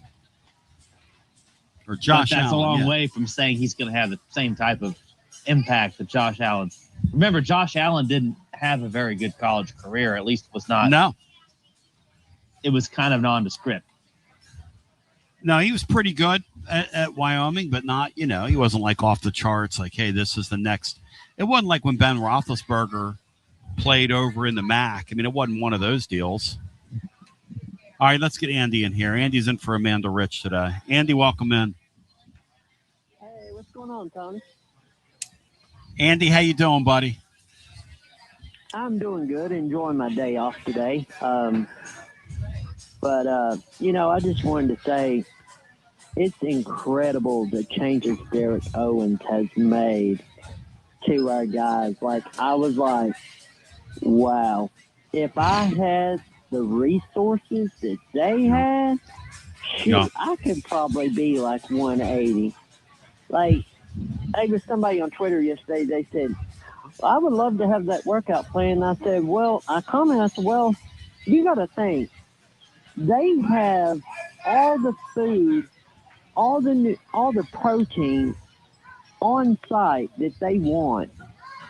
Did you enjoy that, Finanza? I would enjoy all that. Finanza, would you enjoy having all the food and all the protein? I would. That's usually at my mother's house on Sunday. It's all you can eat buffet. So Well, I can relate to that. Hey, listen, I'll tell you this, Andy. By the way, what last fight you had? What'd you weigh in at? I weighed at 145. 145. A man got in the squared circle. Jeez. I got the receipts and the video. The man got in the man's at 145. He's ripped. Tennessee's eating coach, though, has really done a nice job with the eating. The food she tweeted out the other day. Did you see that grub? I'm going to show Joe and I'm going to show Mike that grub. Dang. Look at that fish right there. Oh, man. Look at that chicken. And then look at this right here. Wow. What is that? Is that prime rib? It certainly doesn't look like London broil. That's a step up. And look at this right here. Look at all this stuff. Look at all the sides. Jeez. Tony, that Look at looks that. great, but where's the pasta? I'm just asking. Well, that's what they're trying to do. They're trying to lean these Look at kids that. up. Okay. They don't want them looking like you paisans. My Rona May, dude. Beautiful. Right, Andy? They don't want them looking like little Italians out there, do they? No, like even our O-line guys, I mean, they look great. I'm like, and how fast they are. I can't wait to see how much faster we're going to be on the field. Bino, do you believe in this strength and conditioning coach, and do you believe in Katie O'Connor, who we refer to as the eating coach? She's got an MS. What's an MS? You're the doctor, Masters of Science. Yes. All right. She's got an RD. What's that? Oh, I don't know what that one is. I got to look that one up. What is a CSSD? Probably registered dietitian. I bet. There is you go. RD. Right. What's a CSSD? Certified something. Okay. Yes. What's an LDN? Licensed dietitian nurse. Wow. Well, Katie how many credentials? That's amazing, Katie. O'Connor. Congratulations. And she's a mean cook. Look at that. That does look. The fish is good for omega-3 fatty acids. Very good. What do you get out of the chicken? Ooh, it's good. The chicken. It's Joe? good lean protein. Lean protein. All right. Yeah. How about the? Now that's red meat right there, isn't it? That appears to be. Are we supposed to be eating that? Well, that's In kind of like the moderation. steaks you sent when Tennessee Jed died up to our place. Where was those from? It was wonderful. My gosh, Simpson's Meats. Simpson's man. Meats. Dang! Shout out to Simpson's Meats. Yo. Oh man, that was fantastic. Look at those kebabs right there. That's good. That's good. I mean, this lady can cook. Bino. Good assembly of vegetables. Very good. Good green That's excellent. See, Andy, you're right to point that out, man. And this Yeah, Owings guy has done a job, dude. Has done a job. Andy, let me give me your take on the Arian Carter suspension, because I find it unjust and an Hey, outrage. real quick, did you see me run on that treadmill? I posted that, by the way. Andy, now tell on these guys in the living listener, and Laura, turn him down if you can, just to kind of the point of pain. Andy, tell them Bino last week asked you during your next training session to go at what speed on the treadmill, Andy? The fastest one we got right now is setting 15. So that's Setting what I did. 15. Ooh. And Andy the other day sent us a video of him going on 15. Absolutely amazing. Way to go. Way to go. Yeah. I need to try to get yeah, up to it's even 2. 2 would be an accomplishment. Right. The Arian Carter situation, that's Yes, just messed up. I feel that they're trying to still pick at us because we beat them in that court case. And I'm like, you wanna come at us again? Well, okay. So I'm anxious to see what Tennessee does with that. Well, I don't know what they're going to do. I don't think anything right now is the plan. Bino, what would you do if you were them? Would you fight that 2-game suspension by the NCAA? Which they wanted to have 3 games. They wanted to suspend him for a quarter of the season. Yeah, I think Tennessee's probably done what they're going to do, Tony, which is reduce it from 3 to 2. I just think the NCAA Enforcement Committee's been reduced to the point they have so little to do that basically a level 3 violation is now the only thing that they can deal with. So they're going to make the most out of whatever it is. This is just the last breath of a dying entity. Yeah, I agree. He's speaking the truth, Andy. Yeah. But now the issue is Tennessee's got to deal with not having one of their leaders for the Georgia Tech game, and how does that impact things? Your first road game. I'm of a belief, Beanstar, that it's not gonna matter to them. No, how about you, Beanstar? You said earlier, Tony, and in your blog that if we're going to lose someone, that's probably the position to lose them, because it looks to be a position of strength for this year's team. Yeah. But, you know. You going to bust a rhyme for us, Andy? These guys have been to Calhoun's, and we really need to. They're watching you on the treadmill right now. What? Look at him. That's some inspiration breakneck. Right there. He's going breakneck, dude. Ooh. That's a breakneck speed. But look at that man. I need you to train with me. That's My wife's telling me to lose weight. I need to train. You look good. I appreciate that. That's like poetry in motion right there, though. This guy's grooving. Yep. Looks poetry like Rocky. in motion. Looks like Rocky back in the day. Did you hear that, Andy? Compared to Andy, did you like the Rocky movies? Oh, yeah. Absolutely. Which one? I like them all. Bino, what's your favorite 1 and Rocky 3. movie? 1 and 3. Chris Lowe's a big fan of the Rocky movies. Yeah, 1 is the best. 1 is classic. 1 has a perfect ending because you want him to win, but if he wins there, you don't have a franchise. You want to be chasing that championship. Yeah, and I like the visuals running through Philadelphia. You got to see what Philadelphia used to be like, Tony, when we used to follow the Eagles when they had white helmets. That's correct. Yep. The white helmet days. Well, it's just the start of it, too. You know, it's the start of his journey. I guess that's why I would say it's probably the best one of all. Yep. And Andy, at the end of the day, really, if you stop and think about it, that's kind of you. I mean, you got in that ring for the first time. You were not really given a chance. The promoter kind of put you in as sort of a last-minute guy, and you got in the ring and won the fight. Well, no, it wasn't even that. They won't even let me fight with them anymore and they won't even let me do any fights with them anymore because when they tried to lie on me and I posted screenshots, but I'm like, you can't put out lies on someone that keeps receipts. Like, I'm good for keeping receipts, and when I kept those and I screenshotted it back then because I had a feeling I should, well, it's a good thing I did. Well, it is what Andy, it is. not only are you a purveyor of the sweet science, but you also happen to be a master of the word. That's what I heard, and anything else is quite absurd. And so with that in mind, you're going to bust a rhyme for us. I want you to give me an improv, because these guys right here, this is Mike from Penn State and Joe O'Sullivan. And I'm kind of in their house today. I'd like you to bring us the gift of a gab, if you can, on the way out here. And I appreciate you visiting in the living room today. All right, buddy. Hit it.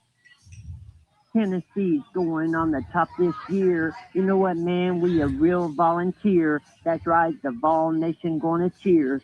Derek Owens, he is the man. He says, I'm gonna turn him into a man. I got a workout plan. That's right, Tennessee, they're going on the top, and we gonna stand. Go Vols. You're the man. Thank you. Oh, yeah. Way to go. Give him an oh yeah, like back in the day, like yo Philly, yo Philly. 865-200-5402. Fired up now. See that? People listen to this for a reason. I got a question for you, Tone. Hit it. So, Mississippi is not on Tennessee's schedule. Correct. And they have something in common. They both have a Darth Vader enemy. What's the likelihood of coaching staffs that are not going to be playing each other, possibly sharing information to, like the ex-girlfriend? You know what I'm saying? Like there could be some anger there. Yeah, I there's might a lot be of open to that. ex-girlfriends here in Canada looking for Tony, I'll tell you. Well, and I'll tell you this, Laura, retract that from the record. Anybody that knew me back then knows that ain't true. Now you look. I mean, back to the question. Maybe lose that train of thought. Hey, Bino, the only time Josh Heupel's ever broken kayfabe was at the SEC Media Days recently. Joe brings a great question up. Does Ole Miss and Tennessee get in cahoots and help each other? Would Ole Miss help Tennessee after the fact, and would Tennessee seek that help from them if they could get it? For this Lane Kiffin I don't guy, think there's any doubt in the world that Ole Miss is raw enough right now that they're going to help anyone and everyone when it comes to Lane Kiffin. And I think what happened here the last time he visited, I think that's going to look like kindergarten recess when he goes to Oxford. I can see that. You know how fun that's going to be? Because it's still so new and still so raw for them. I went to the Egg Bowl when Dak Prescott was the quarterback of Mississippi State that year. And that was one of the best days of my life. I mean, what an environment, what a tremendous time. But the stadium is relatively small compared to a lot of other stadiums. You're right on top of the field. I mean, yeah, I predict the vile aggression sort of, and a well-fueled crowd, because tailgating there is that's the Mecca, man. And Brian, that's going to be at the Grove. That's going to be a night game there. Yes. Isn't that a nationally televised night game? Maybe a 6:30 local time start, and they're going to have all day to sort of get fired up about it, and they're going to be drinking all day. It's going to be crazy. Dr. Fidenza, you're in the golf business. Is there a possibility to get a golf company involved with some golf balls for everybody that gets in? Oh, I think we can work on that. Sure. You know what it reminds me of, Bino? The old the Tony Basilio show golf balls you're talking about? No, the old the Philadelphia Blazers, Bino. Picture this, of the WHA. Okay, rival league to the NHL, early 70s. Let's put a team in Philadelphia. Bernie Pront was their goalie. They had Derek Sanderson, who they signed over from the Rangers. They were signing big names. Picture this, Bino, in Philly. Now, I want you guys to fill in the blank as to how this story ends. So they give out commemorative hockey pucks to everybody that comes into the stands, okay? And they have Derek Sanderson go out to center ice and announce that the building that they leased was having trouble freezing the ice, so they couldn't play the game. He goes out, they give their star player a microphone. He tells the fans, no game tonight that you guys have come to, but you get to keep your commemorative puck, and thank you for coming. How did it end, Bino? How'd the story end?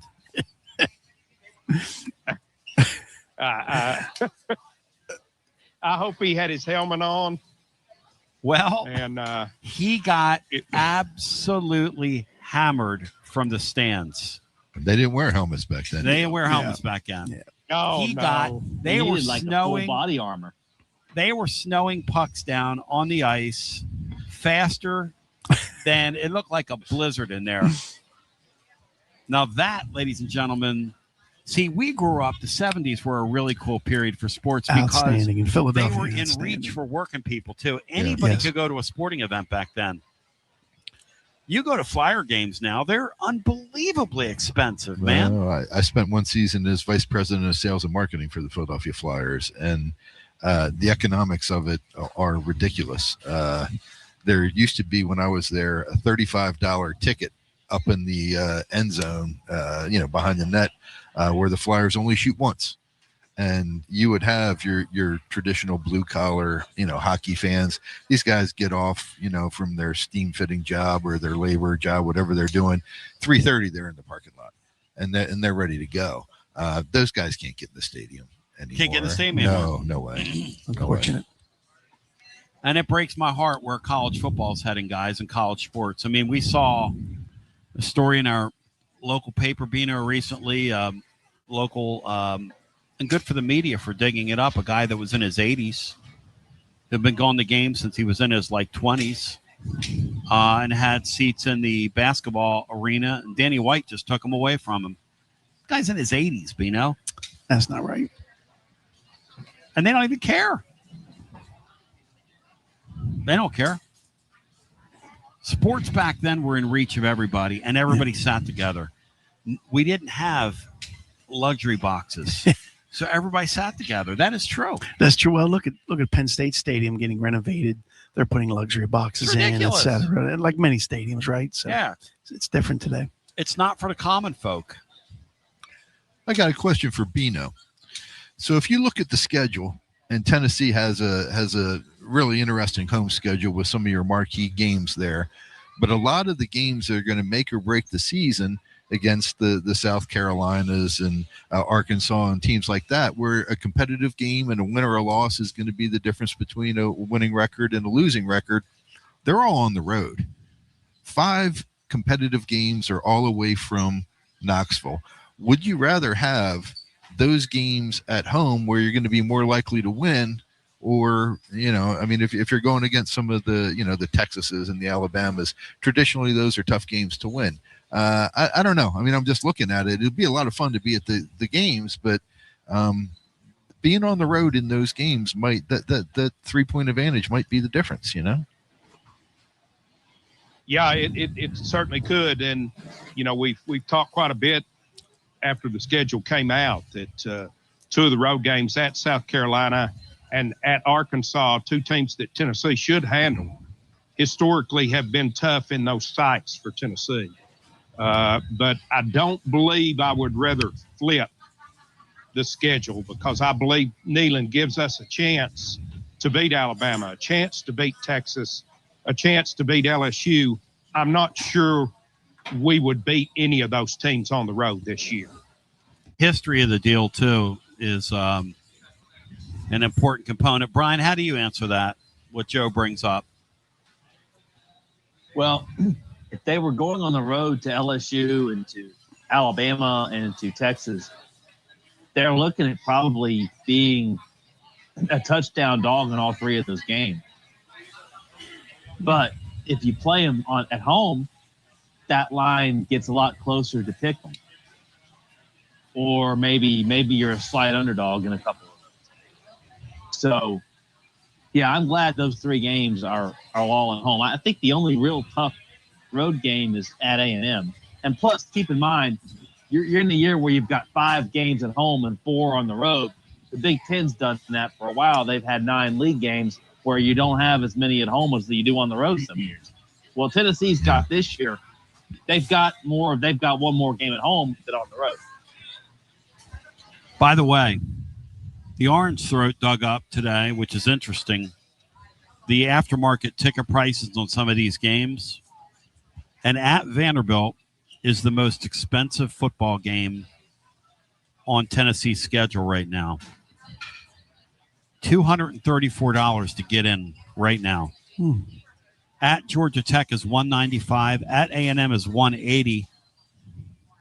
And then he writes, maybe Vandy fans believe Chris Lee when he says freshman Jared Curtis is going to be the next Josh Allen. Hey, Throaty, that's not what he said. Quit misquoting our guests.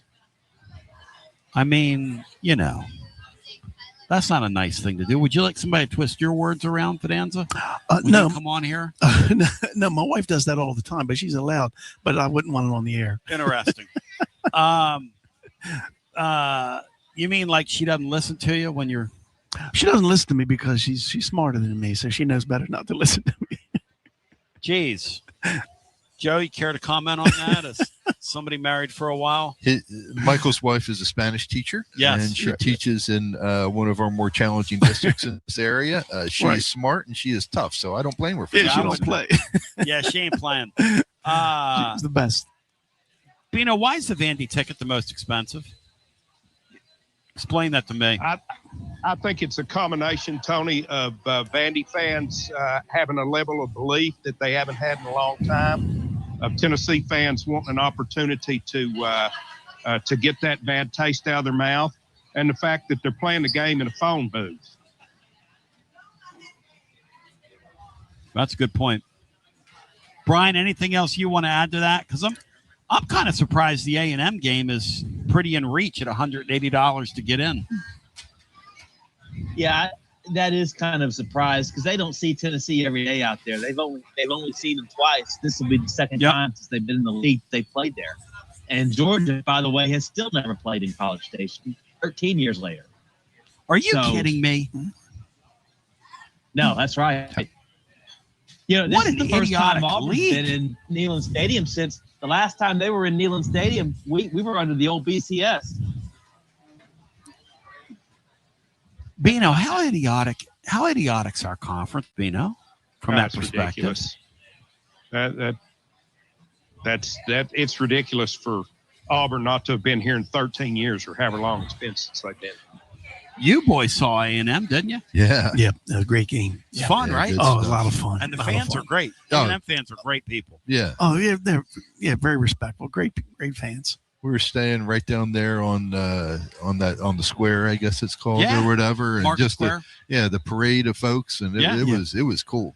It was very cool. What is your, from a Penn State perspective, your favorite fan base to interact with? I would say that when we were in school, when we would play Alabama, and you're in the middle of Pennsylvania. That was a great series. Yes, it was. But on Monday morning, all the buses would have beat Alabama, and it was out of our region. There was no hatred within Alabama. It was just more of a celebration of the sport and fun. And if you're somebody who's going to drive up and be sitting in a van with a roll of toilet paper sitting there tailgating, odds are we can be friends. Because you've come all the way up for this game, whether your team wins or my team wins, it doesn't matter. But that was a lot of fun for us. What about Big Ten teams? I've been Who's to a good fan base in the well, Big Ten? I would say that my favorite place that I've been has been Ohio State. They've got kind of what you've got going on with the river there, and they've got this area that's not far from the stadium that's kind of like a little 2-block area. They have this thing called Heinegate, which is in this hotel parking lot. They box it off, and this jam band plays like on the roof where you park and take your luggage out underneath. And every time they play Hang On Sloopy, the girls pull their shirts up. It's one of the most amazing things Joe. I have ever seen in my life. Jeez. So I'm going to Ohio State on that one. Well, let me say, Penn State and Michigan State, the last game of the year, they tried to make that a tradition like Penn State Pitt because they played for the Land Grant Trophy. Right. And because both Penn State and Michigan State were the original colleges that had the agricultural sciences program. So they tried to make that something, but it never really caught on. But they still have the Land Grant. They still compete for the Land Grant Trophy. All right. Which is the ugliest trophy in the history of trophies. We got to fix that. So Joe lost some people, Bino, when he said Ohio State. They were saying that he needs to be a co-host, maybe do the show for a day, come down and do the show. When he gave the Ohio State answer, Bino. No, but that was interaction. I mean, it was fun. But then when he talked about the reason why, do you think he gained some listeners back, Beanstar? What do you think? Yeah, I was a little taken aback when he chose Ohio State too, but I was thinking about the reputation of their fan base more than the tradition and the sights that you get to see when you go to Ohio State. Yeah. Those are horrendous people, man. Ohio State fans are obnoxious. Well, it's a challenge. Well, They're Hang On obnoxious Sloopy is a great people. song, but it's a challenge there in Columbus. Are they the most obnoxious fan base, Ohio State? I would go Michigan based on my personal experience. I would say, Bino, this whole concept of a Michigan man, I'd say it's been laid to rest here in the last 5 years. What do you think? I would hope so, Tony, but everywhere except for at Michigan. I don't believe he'll ever be laid to rest there.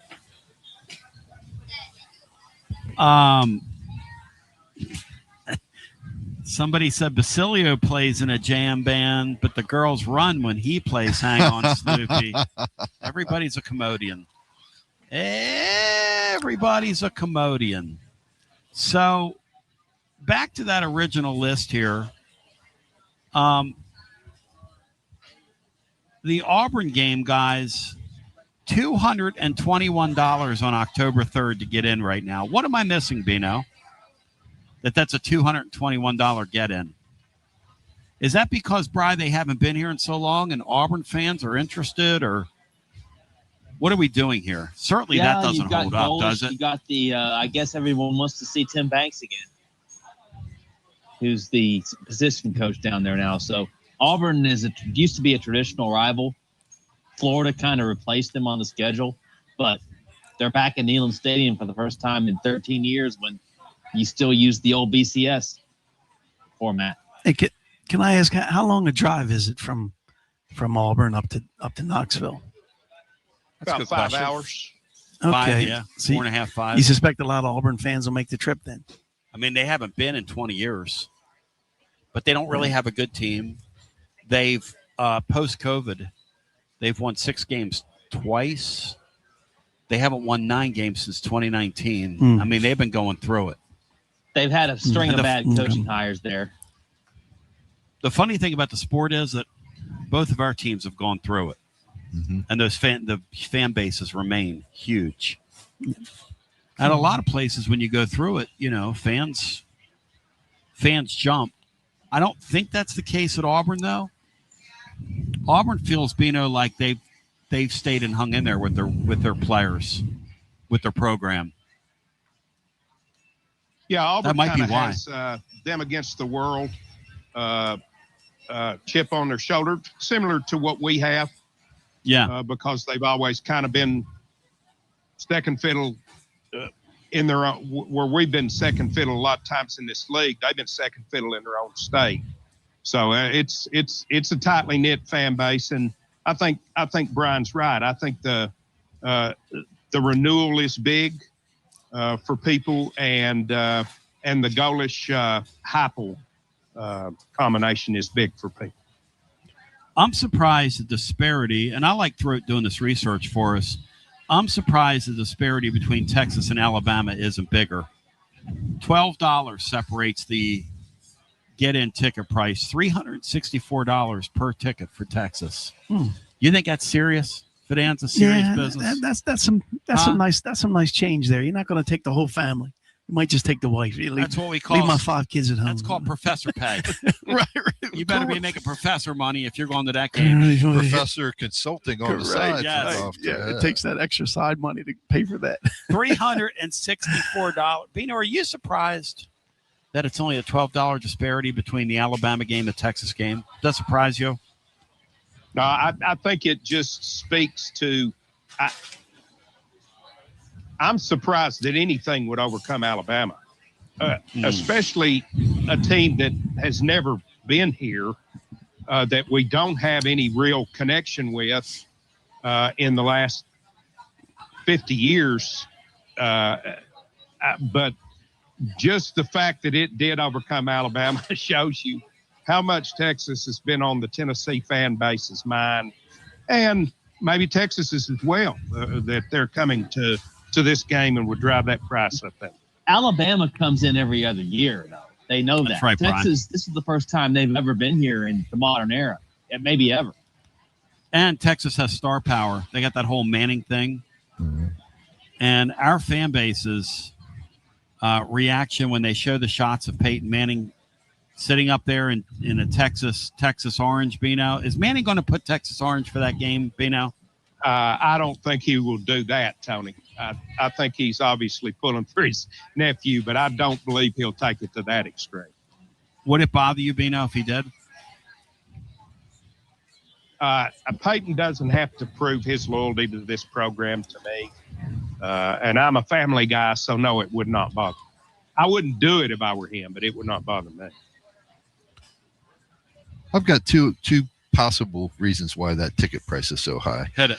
Number one, my wife, who did go to Rutgers, and we were actually at the Shore last weekend with two Rutgers football players that were friends of hers from school, but she calls the uniforms costumes, and she likes it when the costumes are complimentary on the screen. There could be a lot of orange for that Texas game, right? I mean, no question. Now, but do those oranges, is that like, are they going to complement each other? Or is it going to be kind of too close where it's not going to work so good? We'll see. My idea is that you've got a lot of Texas alums in the East Coast in Boswash. Tennessee is the closest place for them to be able to go to see a football game. I had worked in New York for 15 years and worked with a lot of Texas alums. I imagine you got people that are going to be making the trip down to Tennessee because they can hop in a car and get there from DC or whatever, and that might drive it up, but that's just my opinion. Boswash, Boston to Washington. Yeah. Plus, they get to see Tony Basilio play with his band Friday night at Calhoun, so that'll be good for them. Bino, do you like how I just got drunk in the middle of that at the end of the description? I mean, Tony, what are we doing here? No less from your old buddies. I love it. I think it'd be really fun.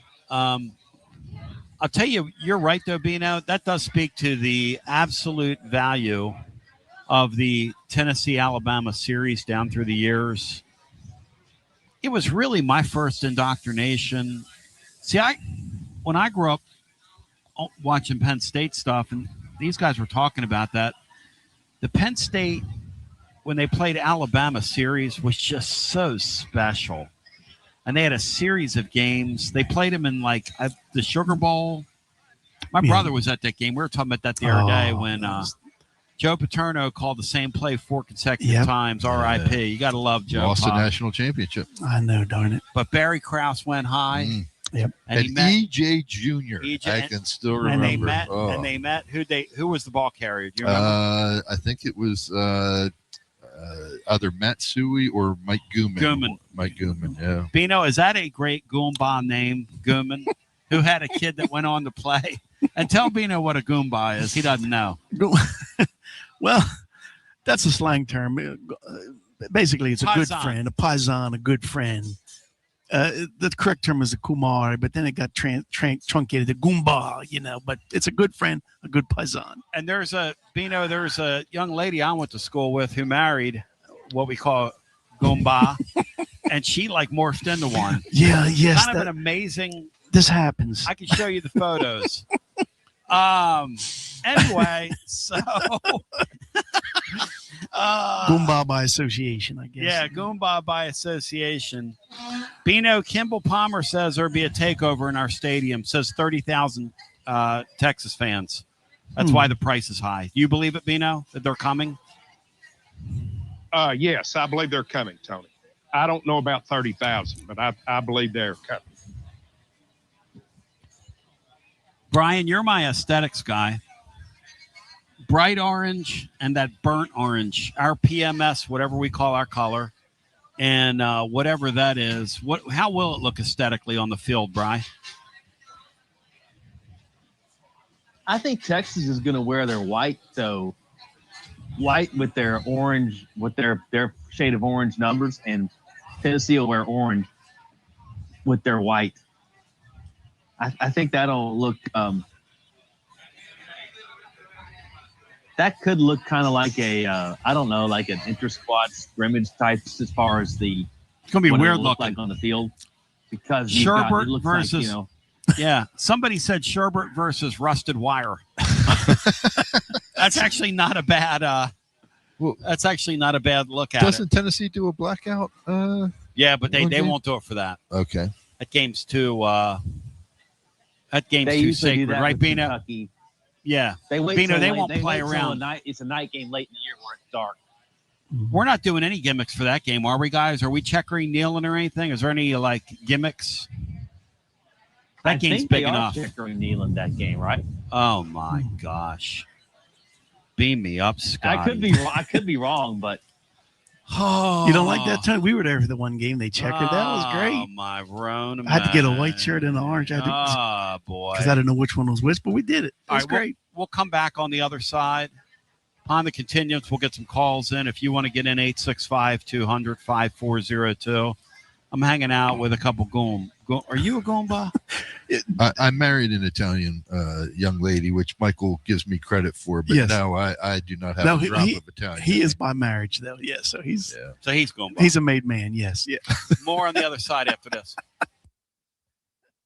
You got to dream about buying some land and building on that land? Well, Waterside Contracting is your ticket. 25 years of making dreams come true, Michael Scott. For hundreds in our area, custom homes or remodels, Waterside Contracting will build on your lot. They do incredible work all over the area. Structural integrity, quality without compromise. It's a way of life with Waterside Contracting. Check out the wonderful work Waterside does. WatersideContractingLLC.com. When it's time for your dreams to come true. Quality without compromising. Waterside Contracting.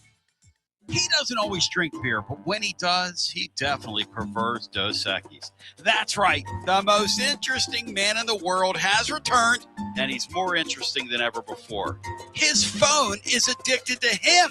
All of his teeth, all are wisdom teeth. So raise a Dos Equis to the man, the myth, the legend. And remember, stay thirsty, my friends. Dos Equis, enjoy responsibly. 2026 Cervezas Mexicanas, White Plains, New York. Located in Knoxville's historic Old City, Barley's offers great food, live music, the best draft beer selection in town, and now your new favorite place to watch sports. Their indoor projector is perfect for any weather, and they've revamped their upstairs area with more TVs to take in all of the action.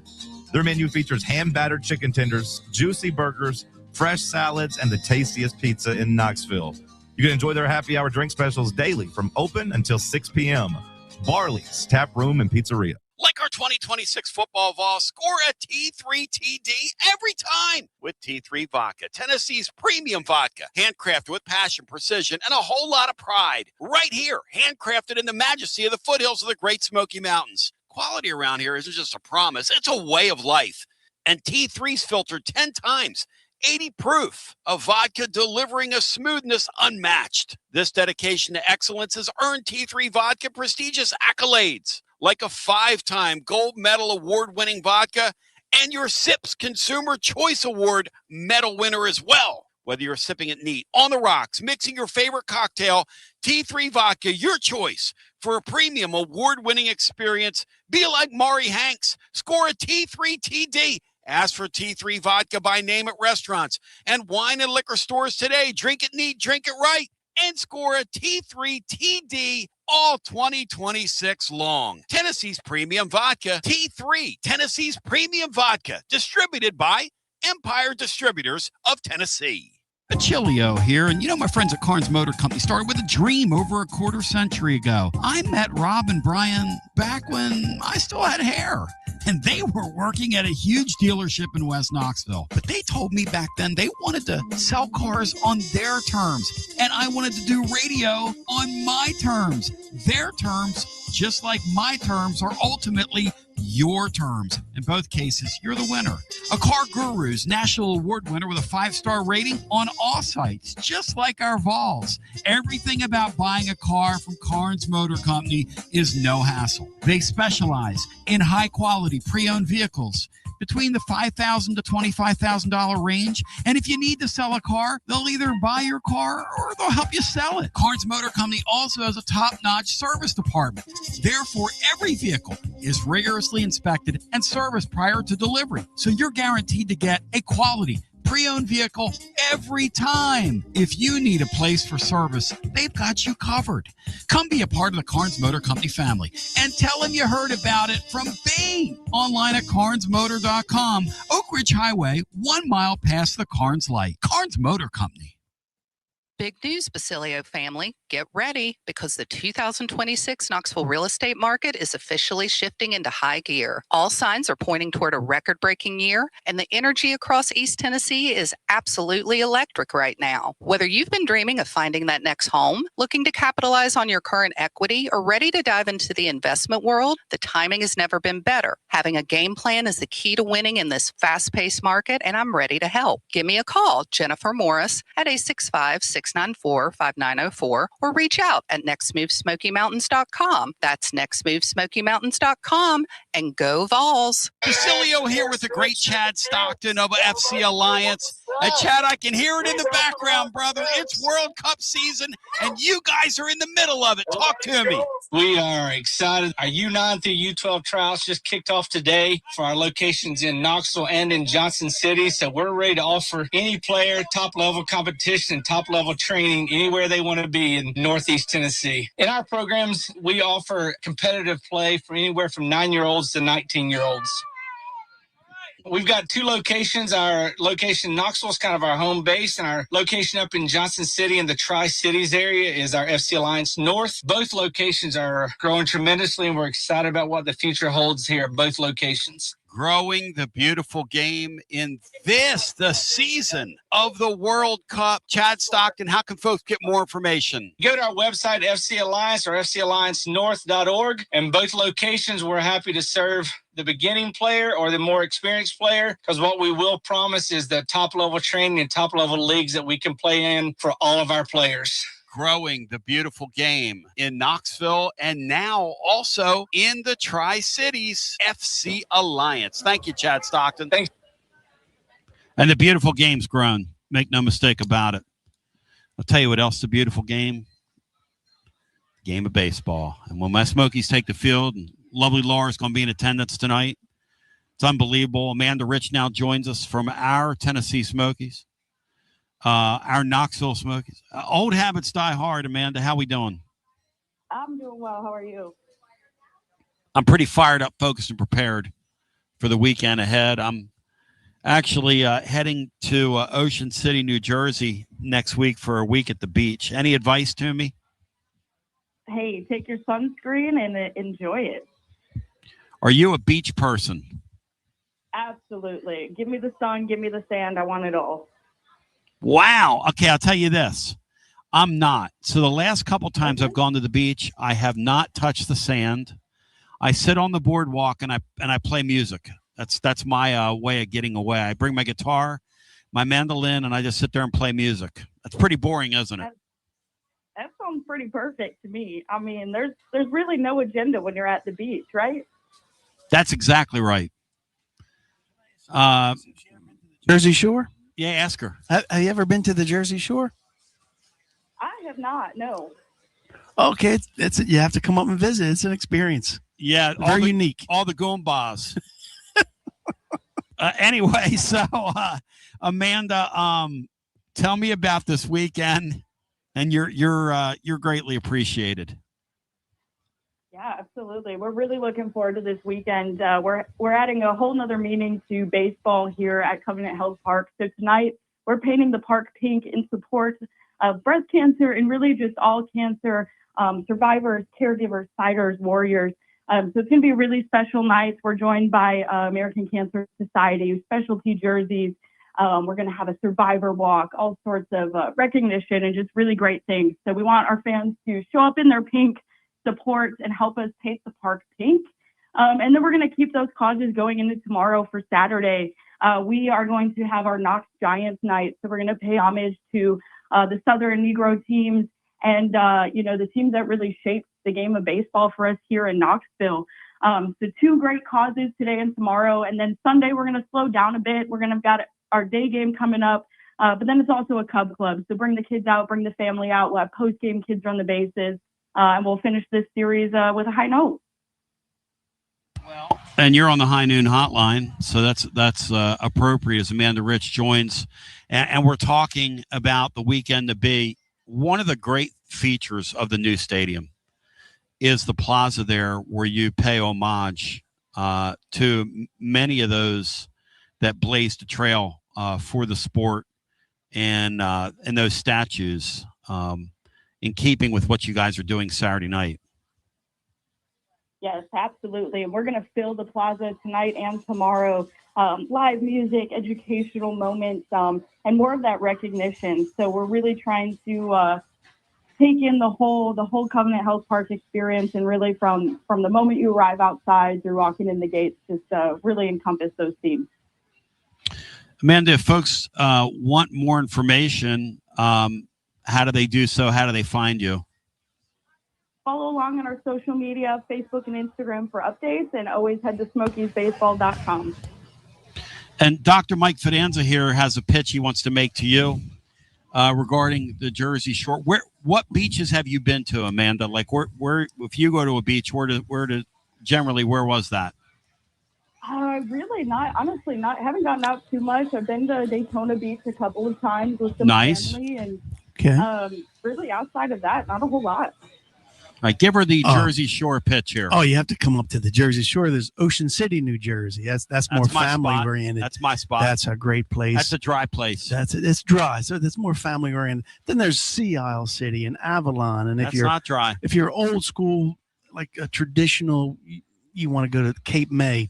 But back in the day, Atlantic City was the place to go. Back in the 50s and 60s and in the 70s.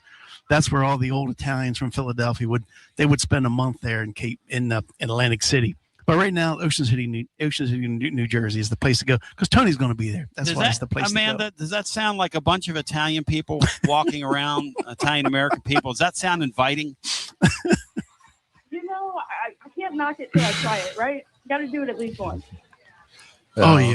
Ocean City, New Jersey is the quintessential family boardwalk experience. Oh, it's unbelievable. It is It makes you just feel good inside. It makes you feel.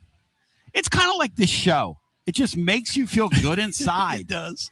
But Amanda, I thank you, and great weekend for the Smokies, and thanks for being a great partner of ours and everything that you guys do in the community as well. Yes, thank you. Thank you for having us, and safe travels next week. Enjoy the beach. Thank you, Amanda. You're the greatest. Intercontinental champion, perhaps ever. All right. Somebody said Fripp Island, South Carolina, or die. You guys, either one of you ever been to Robert Fripp Island? No, Mickey Cernica. Mickey Cernica, our friend Mick, our buddy Mick, South Carolina Mick is Driftwood Mickey. Yeah, he lives in Driftwood Mickey. He lives in Fripp is where his daughter lives. And Captain George, if you're familiar with Captain George, the Fripp Island person, that's our buddy's son-in-law. Love Fripp Island. All right, there you go. A little Fripp Island mention. And by the way, Drew is also playing today out at what's the golf course called? Laura, the golf course down by Chattanooga, the Honors. Oh, the Honors You're course. Familiar with the Honors? Yes, I'm familiar with that. Zoysia Grass Fairways, beautiful course there. I knew the former superintendent. He retired, but did you consult with them at one time? Briefly, yes. God, I mean, what in the world? Just briefly. The Honors course is a legend. You could get young Anthony on that. I could. Don't let your viewers know this. Go back to the phone. I can't. Let's go back to our phones. We go. And let's get W. Lynn in here. How are my French compatriots doing today? W. Lynn, these people are not compatriots. They might be friends, although that's debatable. Is your nephew Joe there, Tony? No, this is Joe O'Sullivan, not to be confused with Joe Caligieri, and this is Dr. Mike Fidanza. And I'm the doctor of style. Well, my father-in-law was a professor here at UT, so I love professors and I love people talking about education. So thank you for your service. Thank you. Glad to hear that. Fidanza, if you're an educator, why do I feel like my brain's getting sucked out of my head when I'm hanging out with you? What is that? Well, it's both of you guys. It's a teachable moment, you know. It's a teachable. All right. W. Lynn, sorry. My first experience with Penn State was as a 15-year-old. I was snuck on the sideline by my brother in 1971 when we beat Lydell Mitchell and Franco Harris. In the next game, I was with my dad in Section Q, the first night game at UT. And that's a legendary game. Forget this. Penn State was 10-0 in 71, then lost to us. In 72, they lost to us, then went 10-0. You remember that, guys? Yeah. Yeah, remember, Joe remembers the night game. We had the night game is legendary. Yep. And I forget the circumstances, but it was something were the lights added, or they put the lights in. UT put it in as a night game late, and there was some controversy. It was a one-shot deal. Yeah. Put the lights in. Yep. We ended up playing Tennessee in a couple of bowl games in the 90s. Yes. We don't talk about that in Tennessee Nation. Well, I'm just saying. No, we don't. We focus on A.W. Lynn. We focus on the early 70s, not the early 90s. But you know, Penn State started this whole super conference by instead of forming a Big East football conference, and they should have been the leader of, they went to the Big 11. And that W. Lynn, stay right there. I want you to hold these guys to task. I want to see how they plead. That was a ridiculous move by Joe Paterno. Agreed. And he did it for their basketball, supposedly. Their basketball program doesn't even exist now. No offense to them. Terrible. But in the meantime, I want to thank you for being with us. I want to say that the great one, William Patterson's on the way next on Fan Run Radio, followed by Dubsy. And we're going to stay here and do an overtime segment because this place is filling up. We have reached the masses here. Love you. Peace. You're listening to FM 105.7 and AM 1340, WKGN Knoxville, and W289CU Knoxville. Fan Run Radio. TB here for Cedar Bluff Plumbing, a live and local company that's been serving our area for over 32 years and counting because every customer counts, and I mean no job is too small. Cedar Bluff Plumbing just voted #1 by City View magazine because multiple plumbing experts are on call to serve all your plumbing needs. Chances are there'll be a plumber in your area when you call, and they won't send some salesman to your house. You're going to get a high character, trustworthy, highly trained plumber who will serve you, not like some of these guys that look like they came off the set of America's Most Wanted. Cedar Bluff Plumbing is Basilio tested and approved and will go the extra mile for you because Chucky Mack is a servant of the people and my consigliere to the throne, celebrating over 32 years of serving living volunteers. Cedar Bluff Plumbing. Call 588-4448. That's 588-4448. Cedar Bluff Plumbing. Out-of-town law firms have been swarming into East Tennessee lately. From Memphis, Chattanooga, and Birmingham, they've stormed into the area. Wouldn't you rather do business with a local firm? You know, a true neighbor. Marcos Garza and the pros at the Garza Law Firm are just that. There are neighbors and friends that support local causes year-round. The Garza Law Firm works to serve you professionally on criminal matters, injuries and accident matters, and Social Security and disability filings. The Garza Law Firm is here for you at garzalaw.com. The Garza Law Firm. Let us help. The High Noon line of hard seltzers is always a winner and always next level. High Noon vodka seltzers come in 14 flavors with real vodka and real fruit juice. Only 100 calories with no sugar added, and it's gluten-free. Personally, I'm partial black cherry and pineapple. 14 flavors. That's as many bad takes as I've got in a week. In the mood for a kick? Try High Noon vodka iced tea in 6 refreshing flavors, including peach and lemon, green tea, and half and half. Feeling adventurous? Check out High Noon tequila seltzer in 6 refreshing flavors, including my favorite, Blood Orange. High Noon real vodka, real fruit juice. Live like the sun is always out. Brought to you by High Noon Spirits Company. Must be 21 and over to enjoy responsibly. Hey, it's Evan Taylor, left-handed pitcher with your Knoxville Smokies. Breast cancer has affected all of us in one way or another. Please join me and your Knoxville Smokies tonight as we paint the park pink. Special auction jerseys after the game with proceeds going to help find the cure. It's high noon somewhere, sun's up, and it's time for another High Noon Overtime. The place where we kick back, pop a top, and really get to the bottom of it. Presented by High Noon Hard Seltzer. Made with real vodka and real fruit juice. Only 100 calories with no sugar added and it's gluten-free. Live like the sun is always out. And now, it's time for High Noon Overtime. Oh, that's such a sports call. TB back with you. It's unbelievable, Andy.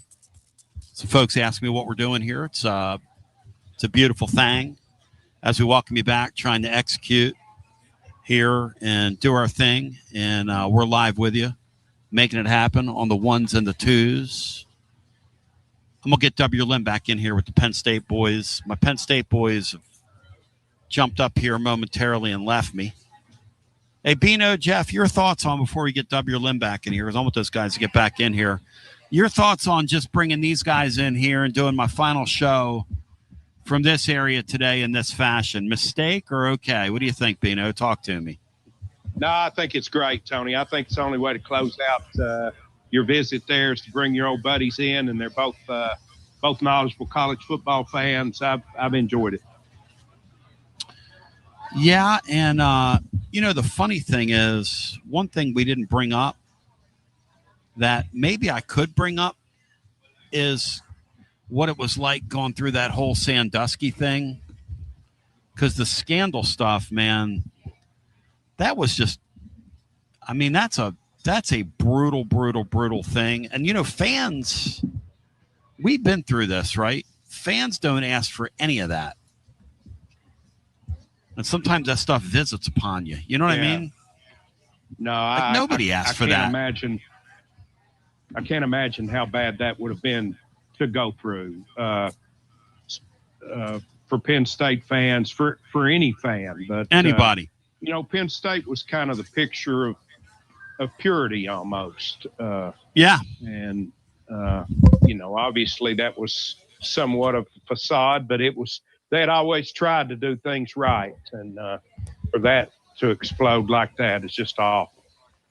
I remember calling my brother when that whole thing was happening, and he was crying his eyes out as Joe's back with us. Hey, Joe, what was it like? We were just talking about just that whole Sandusky thing, when that whole thing happened. And obviously the shame of it's terrible. No, it was awful. What was that whole thing like? Walk us through that chapter, because that's something, like we've all seen scandal. We've all seen things done by our schools that we're not proud of, but nothing to that degree. That's unbelievable. As an educator, and I was a high school teacher, all of a sudden, even wearing a Penn State sweater to school was kind of like, creepy almost, Yeah. And I mean, with big fan bases, big universities, bad people do bad things. Sure they do. But not like that. And power's going to cover stuff up. That's the other thing we learn, right? Yeah. It's always the cover up too. Always. And all this stuff, man. It was shocking. And I think that Sandusky had done such a good job of building this. Whenever you see the scout leader, the little league coach, it's always this good guy, local person who then is using that cover to do things. And I think that a lot of people felt exposed. I remember when I first graduated, and I got a letter in the mail from Jerry Sandusky asking for a donation from the Second Mile. And in the letter, they had some Penn State football cards of some players and stuff like that. And I remember feeling kind of like that was cool that he was reaching out. I actually interviewed to be in the Second Mile, which was a charity when I was a junior in college. And again, it would be like being involved with almost any good charity at the time. I was placed in a rural school about 25 miles outside of State Colleges, where they wanted me to go to basically be a big brother to a kid in an elementary school or something. I had a car. A lot of our football players and athletes were in the more local schools. And at the time I declined because I didn't want to, truck out to the sticks. I just didn't have the time in my schedule, but my English teacher, who I had for a sophomore English class, actually said, Joe, you seem like a great guy. Would you like to be a part of this? And I felt honored. So of course, when it all goes awry, then you feel the opposite. And that's how most of, it was never a football thing. That for me, that was not a football thing. He was a football coach or a former football coach, and that spun it into that area. But as a Penn Stater, it was emotional and it hurt. I mean, it hurt because you don't ever want to think that kids are getting taken care of. Paisan, how you doing? Good to see you. So, Mike's bringing a St. Pat's alum in here. We're on the air. What, Mike? Did you just go buy something? Good to see you, Michael. Michael Romano. Goomba. Yeah, that was Michael Romano, retired police officer for 25 years. I got you something, Tony. I got you something here on behalf of the good people of Kennett Square. Official mushroom coffee mug to represent your mushroom growing heritage of the Basilio family, growing mushrooms in the area since the turn of the century with many of the Italian families. And also got you this little magnet. It says Kennett Square, mushroom capital of the world. This place is really cleaned up since I left here. Yes, it has. Not because you left, of course. Joe, we were just talking on a somber note. Because people had asked what it was like. We're sharing perspective here. Tennessee's had dark days, people do things. You're just kind of like, I'm ashamed to be associated with something like that. We were talking about that Sandusky thing, okay? Yeah. Were your kids at the time talking about that? People in the community? Oh. It had to be on everybody's. Give me a recollection back to that time. As a public school teacher, we had every teacher in the Commonwealth had to go through training and the reporting structure, where if you even think or hear anything, then you don't go to your guidance counselor, you don't go to your principal, you call Harrisburg on a phone number, okay? And that changed life, at least in the education world. And Michael, I imagine you guys same thing at the university. We have all these reporting structures now, and as a professor at Penn State at the time, it was very upsetting that the administration handled it the way they did, and we felt like as professors, our job was to teach and work with the students, and all of a sudden everything else is being dumped on our desk to deal with, So that was a little bit of a challenge, but thank God at Penn State, the students are great, the faculty are great, and the Penn State, the Joe Paterno legacy, though, he helped build the library at Penn State. That's the Paterno Petit Library. Yeah. So that was excellent that he contributed to that. I was talking about with my brother the other night. We were just kind of talking through some of this. And one of the things he said about Paterno was, he said it was so strange because he was on campus in the 70s. Mm-hmm. He said you would see him around. He would interact with students. Yeah. He would make himself like he was out among students. Yeah, I saw him at the Creamery, I think 2 or 3 times. He was getting ice cream. And even in the 80s. Yes, in the early 80s when we were at Penn State. And he would say hello and talk to folks. And Well, he lived right off of campus. So That's after right. games, he would walk out of the stadium and walk to his house. My gosh. And for a while, my dad was parking in our North Halls area, and he would walk by the car. I mean, imagine that today. Yeah, walking home to after the game with 86,000 people, I think we had at the time. You're right.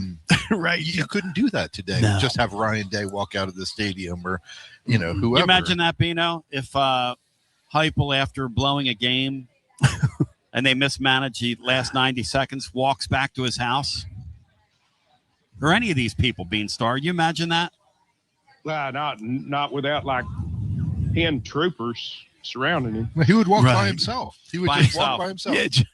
Yeah, but Paterno would walk by himself. I mean, what are we doing? Well, he was tough. He grew up in Brooklyn, right? So he was tough. He could take care of himself. Yeah. So folks wanted to know. I just remember that time. Yeah.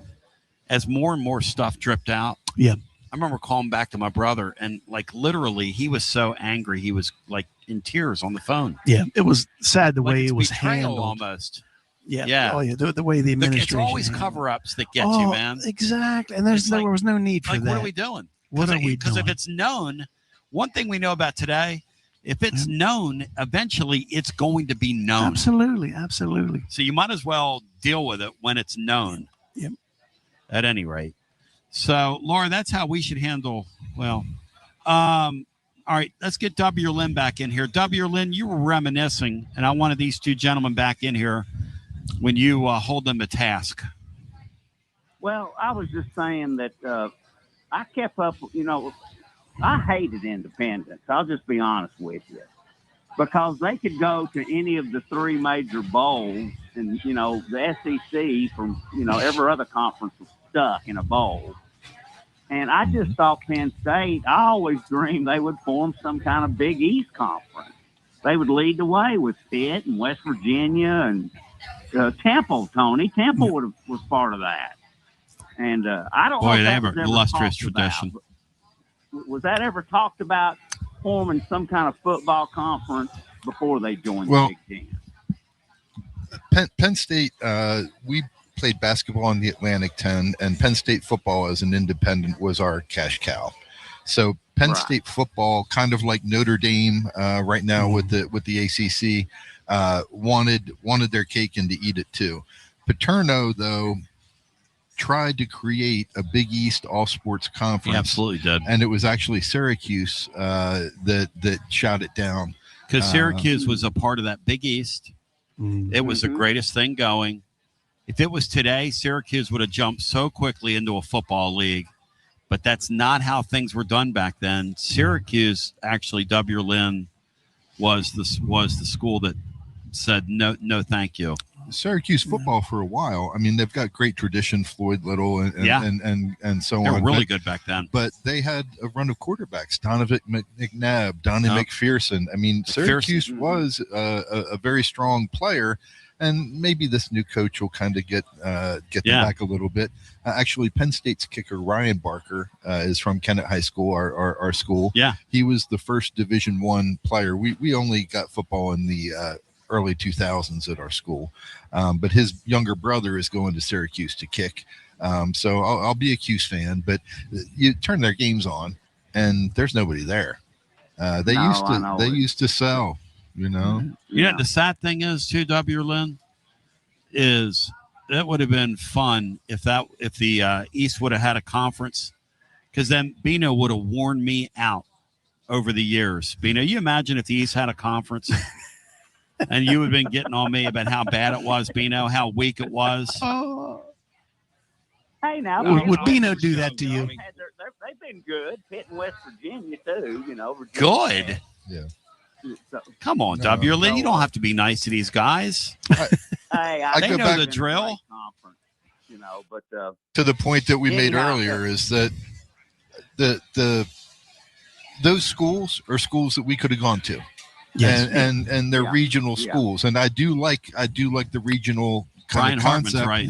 A lot of the sell for the Penn State to the Big Ten was going to be that as a Big Ten academic, land grant, blah blah blah. You share all this research and all this other stuff. Think they care about that? Most of us don't really. I mean, Michael, do you actually do you work with other Big Ten? I know you spend a lot of time at Purdue. Yeah, right? I got a colleague at Purdue I work with, and they're one at Ohio State, but at their Ag Tech Institute in Worcester, Ohio, but not at Columbus. But other than that, no, I don't really. But that was a big part of the concept, was the academic mission. Exactly, we were all going to share the resources and all that. Yeah, that's how it was. That's how it was sold to us. But it's okay. We're here now. It's kind of funny. It was just a couple of years after they were in the Big Ten, they went undefeated and they were stuck in the Rose Bowl, and they couldn't even play for the national title. Yeah, I was at that game in '94. Yeah, no, it was tough. Nebraska, they handed Nebraska a championship. Yeah. So, but anyhow, hey, I love Joe Paterno for one thing. I mean, him and Coach Majors was close, and I got to be close with Coach Majors, and he talked highly of Joe Paterno, and he talked about the Pitt-Penn State rivalry. He talked about Pitt-West Virginia rivalry. And one thing I'll always love about Joe is, by golly, he cussed President Richard Nixon out for declaring the national title winner of the Texas-Arkansas game before everything was even done. Oh, that's great. That's great. On the phone, he cussed him out. Right. Oh, yeah, Paterno, he didn't hold back.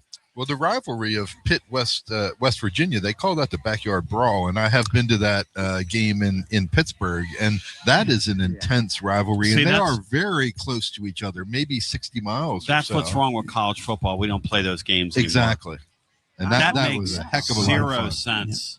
For Penn State and Pitt not to play each other every year makes zero sense. Yeah. For West Virginia and Pitt not to play each other makes zero sense. It makes no sense.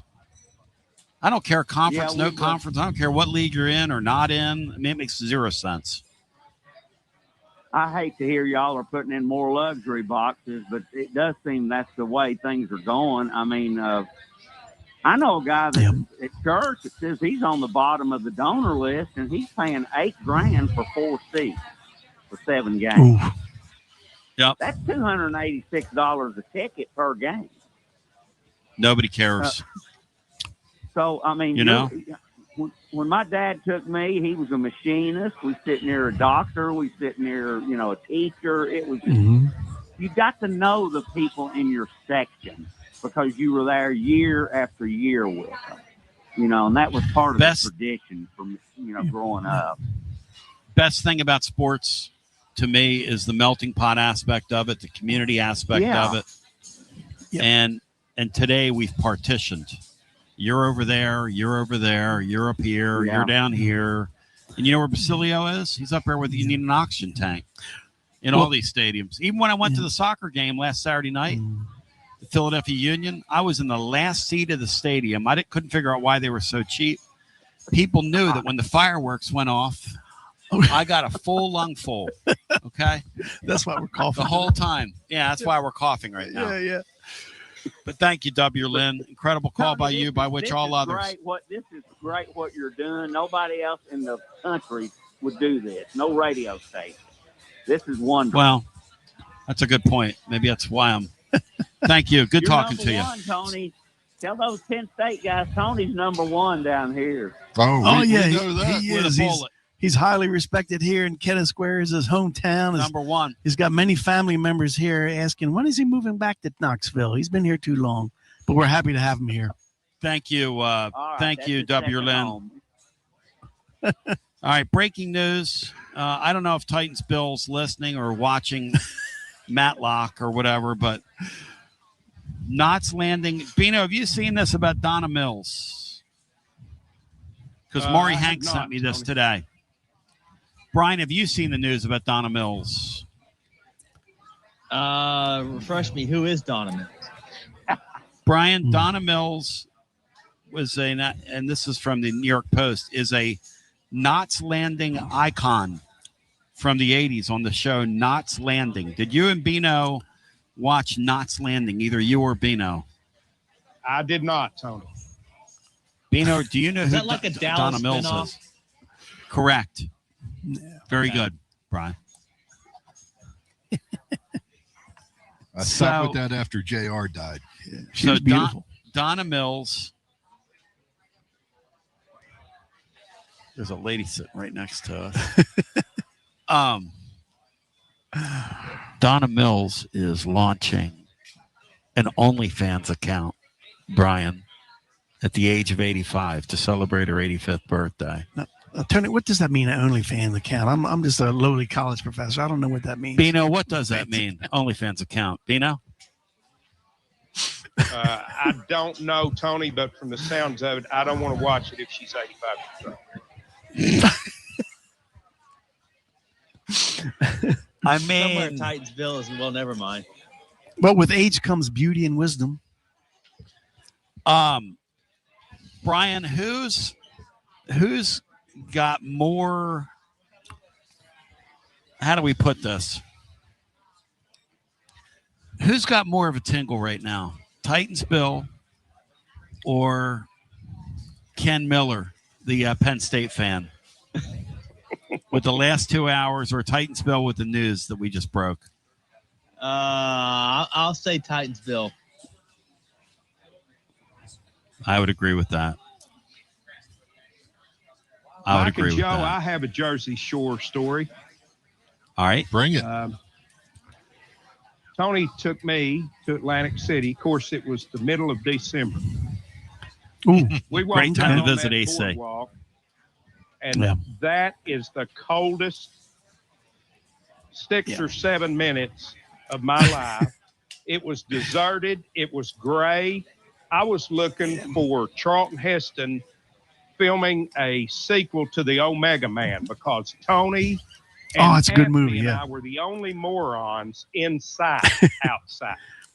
And that was my, that's the time that I've been to the Jersey Shore. Right. You get that Atlantic Coast cold weather coming in at that time. Sure. Yeah. There you go. Heavens, that was awful. Bino, when that cold wind was whipping. Yeah. Yeah. What were you guys doing on the boardwalk in Atlantic City there? What were you doing? Bino, tell them. Well, we had come out of the sports book somewhere.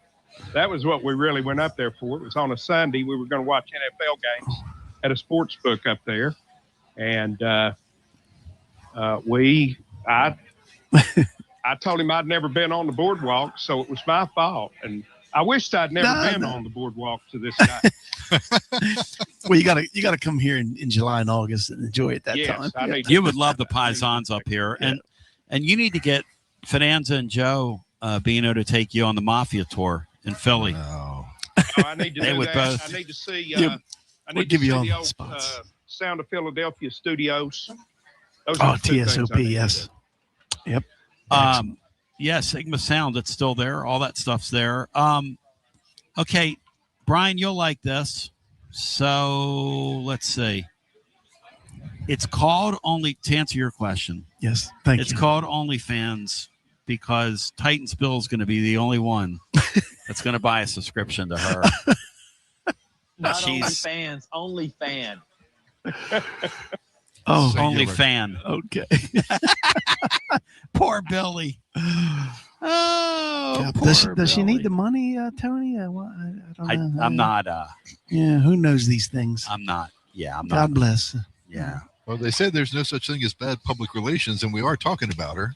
But I mean, yeah, we're kind of tying her into the show. All right, boys. Any Fidanza, why when I drive by St. Pat's School, do I get the cold shakes? And do you get the cold shakes? Yes. See, Tony and I went to St. Patrick's Catholic School together in Kennett Square, and that's back in the 70s when we had these nuns. They were And sisters of St. You weren't Joseph. there when you went to Catholic high school.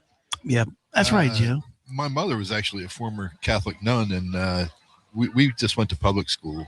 She didn't want us to go to Catholic school. And then you went to Catholic high school? Doesn't make any sense. Well, I ended up at an all-boys Catholic high school. I was voted class clown in 8th grade, and my ex-Marine father and my former nun mother decided that I needed to wear a shirt and a tie and get the crap kicked out of me. So that's what happened. And Tony and I got that 8 years at St. Pat's. These are the Sisters of St. Joseph. They were out of Philadelphia. They were tough. Our school's now closed. It is closed. They have a regional Catholic school in Chester County now, but they closed St. Patrick's, yes.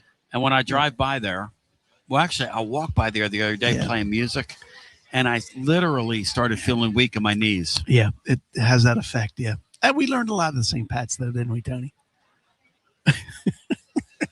Were you an altar boy? Oh, yeah. Yeah, we were altar boys. I was as well. And Tony, the altar boys that we Tina, served. could you picture me altar boying back in the day? No, Tony, I could not. Well, the rumor that us public school kids heard was that the Catholic school kids, a.k.a. Tony and Michael, would drink the wine and eat the hosts when the priests weren't looking. We would never do that. But, Doctor, can you confirm this or deny this? Well, after the Mass, the priest would leave, and we'd be in the back room cleaning it up, and you can't leave the wine. Once it's open, you can't. So bad. We had to have so bad. So bad. It was all for the pretty for the reprehensible. cause. I worked it out in confession, but it's okay now. But I'll tell you this, Fidanza, about the Catholic school thing. Yeah. My kids all went to Catholic school. You really do learn how to read and write. Oh, absolutely. Yeah. I mean, that's one skill. They didn't play and, reading, and under writing. pressure. Yes. Yep. And good penmanship back in those days. Penmanship. And that was the rumor back in the day, was that like your sciences and stuff like that was not strong at St. Pat's. Right. But the core. That's correct. The core stuff was science and excellent. math. The grammar, the writing, a lot. Yeah, of the grammar and the writing. The communication. And the things I excel in. That's right. That's why I was able to get through there. Absolutely, Tony. Absolutely. Because I tell you what, when I went to high school and I had the algebra 2. Yeah. Yes. With That's when I realized. Mrs. Morningstar? That's when I realized it was not for me. Right. Yeah, you're not a math engineering guy. And then That's I took, fine. and then I got a Y in chemistry. Okay. A Y. Y. Like as in, why are you here? Like, No, what? you know that's what Y lower is? than an X. Do you guys still give Y's out? No, we They did for a changed that, while, right? but then that Y was a low failure. Because we're too nice. Not just a failure, but a low failure. Wow. But Bino always thought I was making that up, and so did Laura. Laura said that's not true. You did not get a Y. Explain to her what a Y is. you had an A, B, C, D, and then you had an F, and then you had an X, and then you had a Y. That's correct. Wow. But now, believe it or not, at our school and a lot of schools, if you turn something in, or even if you don't turn something in, you automatically get what percent? What is the lowest score you can get? Is it 50? It's a 50. That's what I heard. It's a Wow. 50. Yeah. So I would have gotten a 50. You'd have done you're, well. you're supposed to work 8 hours, but you sleep for 4 of them, or you sleep for 8 of them. It doesn't matter. You still get paid for 4 hours. Think about it. Isn't that great? Mrs. McNeely. Oh. Mrs. McNeely was my teacher. She was Scottish. Okay. I can still hear the term aluminium for aluminum. She would say aluminium over and over. Finally, late in the year after because back then you took classes for how long? 2 semesters? 85? What was do you I know? was in that kind of high school. I don't know. Back then, but 2 semesters. 2 semesters. Basically, Is yeah. that right? Four marking Like a full periods. year. Full year. A full Chemistry was year. a full year. Yes. Yeah. She told me and another kid, she said, you guys just go to the library. Because I was going to go read Rolling Stone magazine anyway. Right. That's all in sports. Yep. That's all I cared about. And so I brought that Y home. Finance on that report card. That final grade, that was a Y. What did your father say? Nah, it's better than this. My dad looks at me and goes, if you want to be a ditch digger, have at it.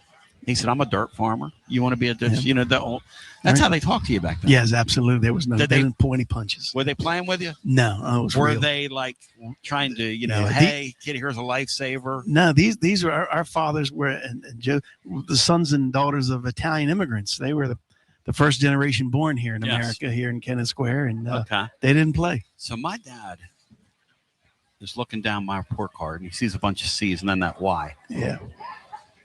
And he doesn't even pause on the Y. He just goes, a Y? As if to say, and he just looks at me. But what really pissed him off was he looks down at my gym grade and I got a C. Oh. And he goes, what idiot gets a C in gym? Yeah.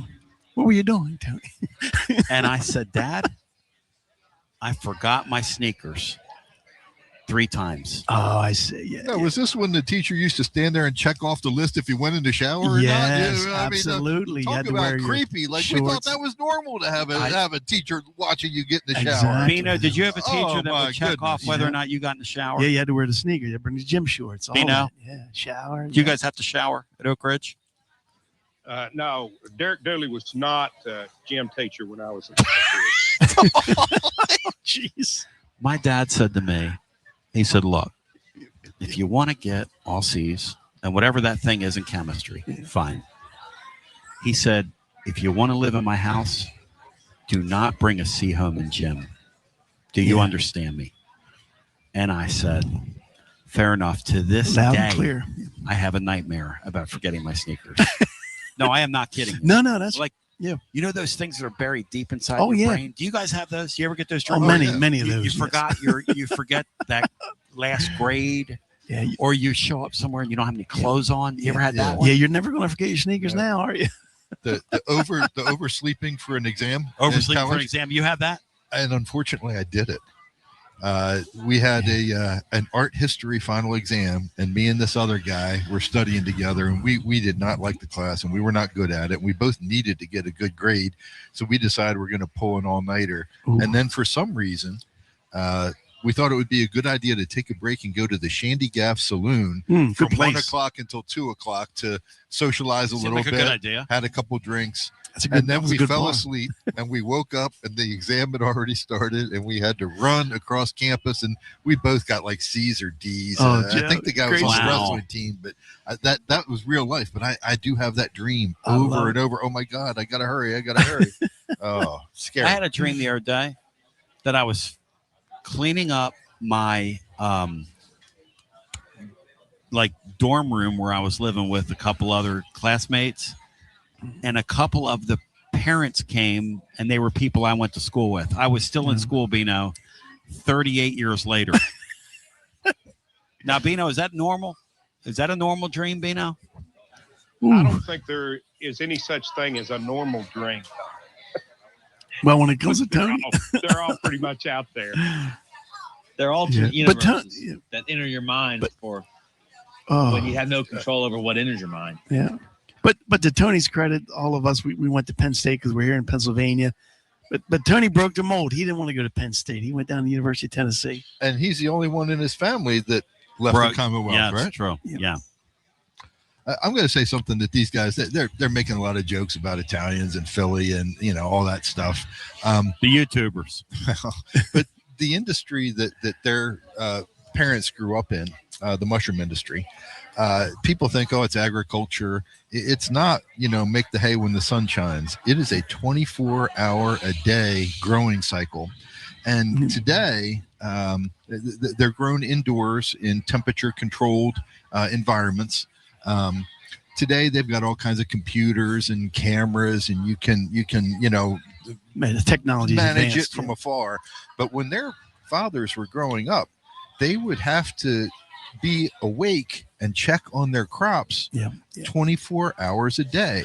And these men work. It's an incredibly labor-intensive, no doubt, difficult and challenging industry. Now they make fun and they're having a good time with it, but the blue collar roots or the work ethic of managing that type of an agriculture and farming environment is something that should be lauded. I mean, we make fun of it, but appreciate that. What's funny too about me, just a person, and this is something I just carry with me for my life, is I've never, ever, and I mean ever, judged anybody for any job that they've done. Absolutely. After being around that mushroom house, working in the mushroom after farm, understanding and seeing these people fight for making a living, absolutely, and just coming home smelling the way they smelled, And Bino, one thing I'll share with you and Bri, this is childhood, and Fidanza probably relates to this because his father was in the industry too, which is at nighttime, it would be time to go check the houses. Yep.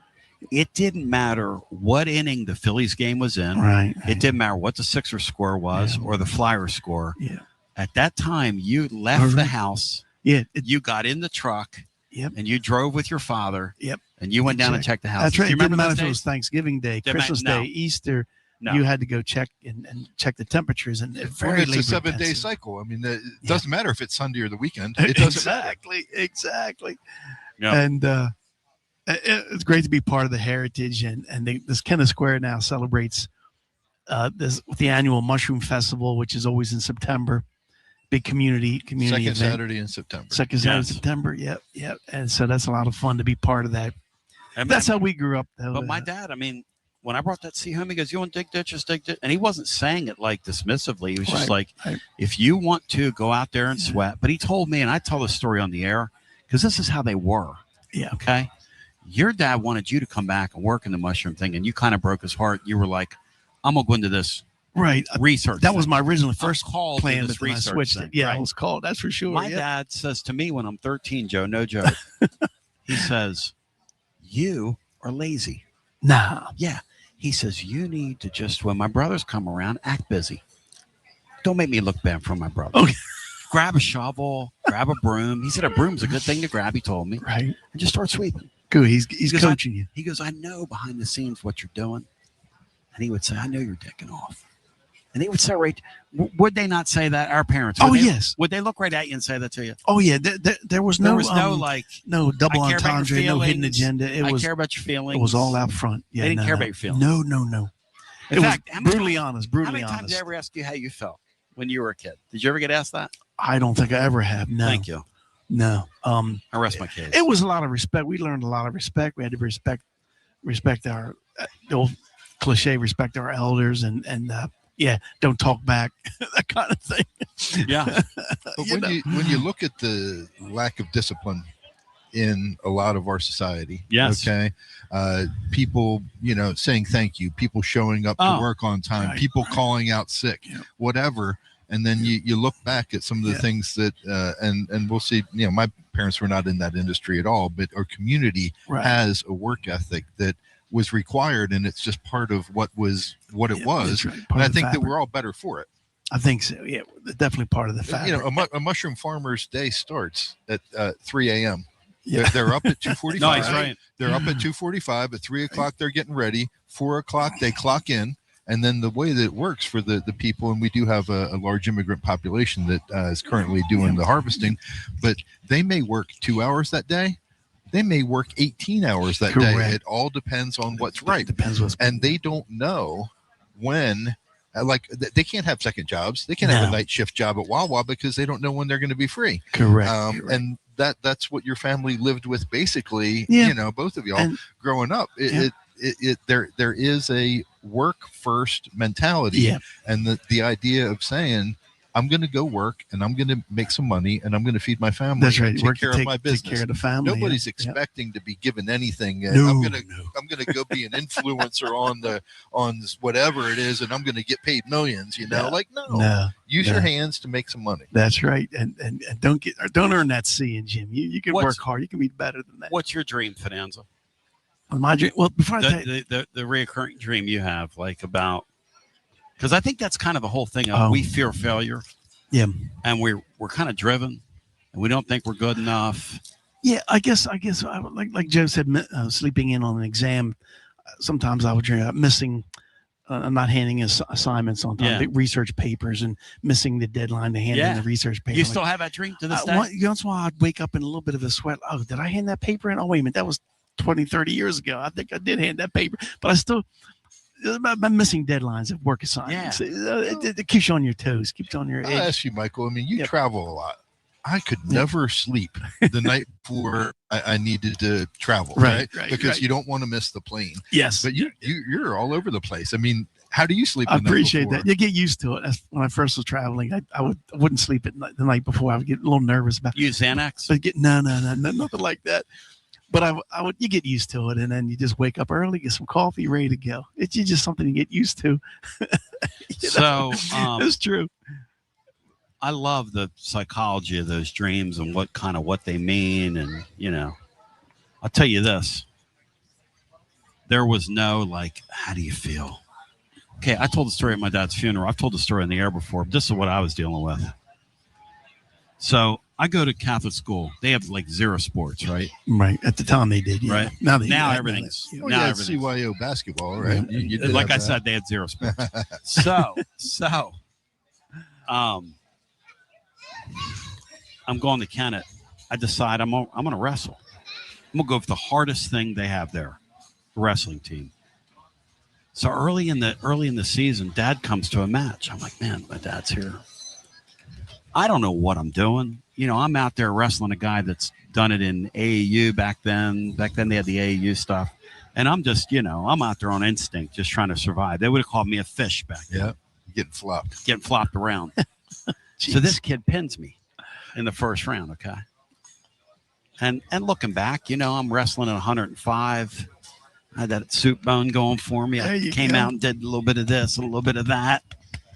Anyway. So we're going back checking the houses and we're done. Yeah. Dad looks over at me. He says, Tone, he said,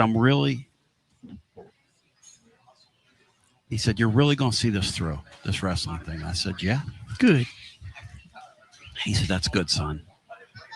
He said, because the way I look at it, by the time this season's over, after watching your work tonight, you're going to know the light pattern in every gym in this county. See not, hey, kid, here's a lifesaver. No. Not, hey, keep working on your craft. No. Not, hey, we'll get you some lessons with so-and-so. Not, hey, do you really like this? Maybe you can go to college doing it. He says, you are going to learn the light pattern in every gym in this county. Right. Well, he loved you so much. He's brutally honest, giving you the straight scoop. Joe, not pulling any punches. Do you like that story, Joe? Because that is a 100% true story. I can still picture where it was when it happened. Yep. Yep. Well, you mentioned the mushroom industry out there real quick, and you probably know this. There's a tie-in with Eastern Tennessee and this area. Folks from Tell Mountain the City. living listener about that. About Okay. how our people are their people. Yeah, in Mountain City, Tennessee, that area, folks left there in the 1960s, early 70s to come and find work up here. Worked in the Conowingo Dam, which is like northeast Maryland. Conowingo Dam, and then worked in the mushroom farms here in southeastern Pennsylvania. Worked in some farms in New Jersey, and the nursery industry that they had. Yeah, they have, so and those they have blueberries and tomatoes too. Cor- We would have absolutely. migratory agricultural pickers would come up from south. Exactly, and because there at that area was called Appalachia, right? They there was no jobs, right? So they came up here, and they brought their kids. They went to Kent High School and all that. This was from the 60s and 70s. And north of the Mountain City area, I've never been through there. I've been to Knoxville, of course, but never been to Mountain. It's way. Hey, Bino, you ever been to Mountain City, Tennessee? It's in the eastern part of the state, like way up there in the eastern part of the state. I have, Tony. Yeah. So back then it must have been very, very rural, very poor, very sort of, I'll say Appalachia, right? There were hundreds of people Yep. from there in our area, and they settled in our area. Actually, I need to show this to you, Tony. As I was driving Hundreds over this morning, of them. No, oh yeah, it's wild. But that's our connection to Tennessee. As I was driving over this morning, this was a car that was in front of me by Wow. Kennett High School with a Tennessee Vols Look at sticker on that. the back window. There It you says go. Volkswagen Tiguan. All right.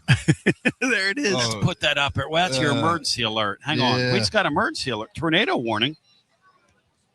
What do you know Tornado about warning? that? That can't Huh. be real. I sure hope it's not. But, yeah, that's Wait a all second. I just got it. What do you know about that? Oh, we got a storm coming Oh, tonight. that was the other Was day. that the other Maybe- day? Yeah, that was the other day. Good. Let me get over here. But Anyway, no, yeah. there was definitely. There you go. Let me open it up there.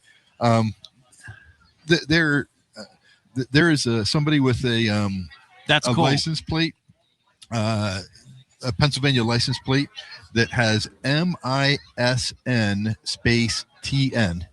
Missing Tennessee. Missing Tennessee. Wow. Yeah, that you see around town, and you do see a lot of Vols on pickup trucks, a lot of Vols front license plates. That's and the stuff thing. like Why that. is that? You know. I think Tony, you were the pioneer. You're connecting Tennessee with southeastern Pennsylvania. Well, Bino, I'll tell you what's great too. The other night I was sitting in here eating, and Bino, you've eaten in here with me. It's like a little courtyard. It's a really nice place where we are. Liberty Place, what's called the market at Liberty Place. I'm sitting here the other night, and I listen to everybody when they're talking because I'm a busybody. I try to pick up on all the gossip, That's why I got in trouble at St. Patrick's School. So this kid was talking, and he said, "Yeah, I'm in my third year in school." And the lady said, "Yeah, where you go again?" He goes, "I go to University of Tennessee." I was like, "Wow."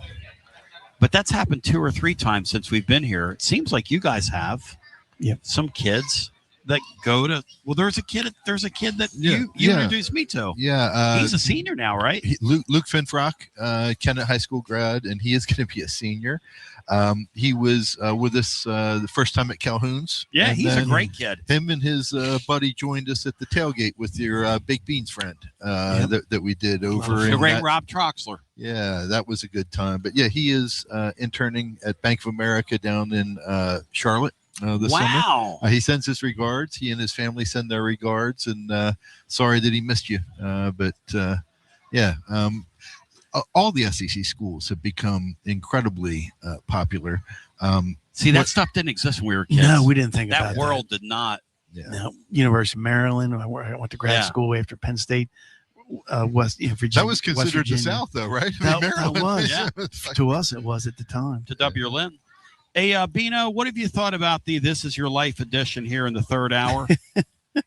Yeah, Bino, Tony wants to start the Tony Basilio School of Communications there at the University of Tennessee. What do you think Interesting. about that? Interesting. Oh, it would be. I'm surprised there's not one already. There should be, And darn it. Tony is the bridge. Tony is the bridge between there and here. Correct. Yeah, I'm a real bridge. I'm a unite. I'm really He's a uniter. Bino, I look in the comments, and this Rodney guy is in here arguing politics with people. Does that surprise you? It surprises me that he's still in there, Tony, if that's happening and you had any control over it. Smokey Vol said, Freddie Jack loves this segment. There's been zero sports talk. Well, we can't talk about the Phillies, okay? No. The Phillies went to sleep at the All-Star break, and my goodness, I mean, is there a worse team in baseball I right hate now? bad baseball teams. Oh, We went to they've the game been when terrible. the new coach stepped up. Yeah, when Tony V was there. Yeah, hey, Tony Vols got them tickets, Bino. Yeah, Oh, he did. that was a great game. Great respect for Tony. Tony Yeah. Vols got them tickets. Tony's great. He remembered meeting them. Yeah, we met him at Calhoun's. That's correct. Before A&M. Calhoun's, yep. Yeah, Yep. good dude. Talk about a Sicilian heritage. Yeah. Yep. Those women swooned at him. On the way out, Beanstar, how excited are you for the fact that when Monday hits, Brian, how many weeks till football season? I think there'll be 5. No, that can't be true. We're going to be in August on Monday. Let me look at the calendar here. It's getting I close. think there'll be 5. I got 5 weeks? 5 more weeks of this? Here's something to think about. All right. What 3 things are you rooting for or against this college football season? And what I'm going to say is I'm rooting against Michigan. Okay. I got no issue with their new coach, but I hope that they fall under Rich Rodriguez bad times. Okay. I am rooting against the quarterback at the University of Miami. That kid, Ooh, big times that's a Duke, good and one. I'm definitely rooting All against right. that guy. 3 things you're rooting for and against. For okay. or against. And it can't be your team. No, not your team. Can't be your team. And I'm hoping that LSU pulls a Penn State from last year. That's what I'm hoping for. I'd love to see them just get smoked. Hey, Bino, what do you think? And Brian, what do you think of his 3 things on the way out? And then we'll do 3 things on Monday that we're either rooting for or against. I like the Joe I like Joe. We yeah. might have to bring. Yeah. Could he take the pay cut? No, yeah, he would. No, he a pay cut. He would. Trust For you, me. Tony, Some he of those would. Calhoun's gift cards, I'll be there. Trust me, it'd be a huge pay cut. What do you think? Give me the 3 things again. I'm rooting Michigan. against Michigan. I'm rooting against the quarterback who went to Miami. Okay, Bino, your thoughts And on I'm that? rooting for LSU to tank. Bino, your thoughts? I think those are all 3 great thoughts, Tony. And I think there's some villain in all 3 of those things. So, yeah, it's easy to hate on those. I agree totally. Rodney, I told you guys not to get political. And No. Rodney, you're banned on Monday. We have some You're outta here. Mennonites that are coming into the marketplace I've here, Tony, noticed if that, you yeah. want to look. Yeah, That's really Amish cool. folk, yeah. Yep. I almost ran over a guy in a horse and buggy the other day You off gotta be Route careful. 41. Yeah. Well, gotta you're just watch. not used to it. That's right. That's right. Explain that to people that we have people in our area that ride around on horse and Yeah, buggies. here in they have what they call the Pennsylvania Dutch, but then it goes beyond that. There's the Mennonite sect and the Pennsylvania Amish, and some are really strict just with horse and buggies, and they're in the Lancaster County area, a little west of old here. order. Old order Amish, they call Yeah. them. They're out in central Pennsylvania. They're into Ohio, and these are folks that they're agricultural. They have farms, and this time of year it's great because they're all producing sweet corn. It's great sweet smoke corn. some great meat. They do. They You ever have- had their smoked meat? Yeah, they get good with meats and tobacco. They used to grow a lot of They grow a tobacco. lot of tobacco, yeah.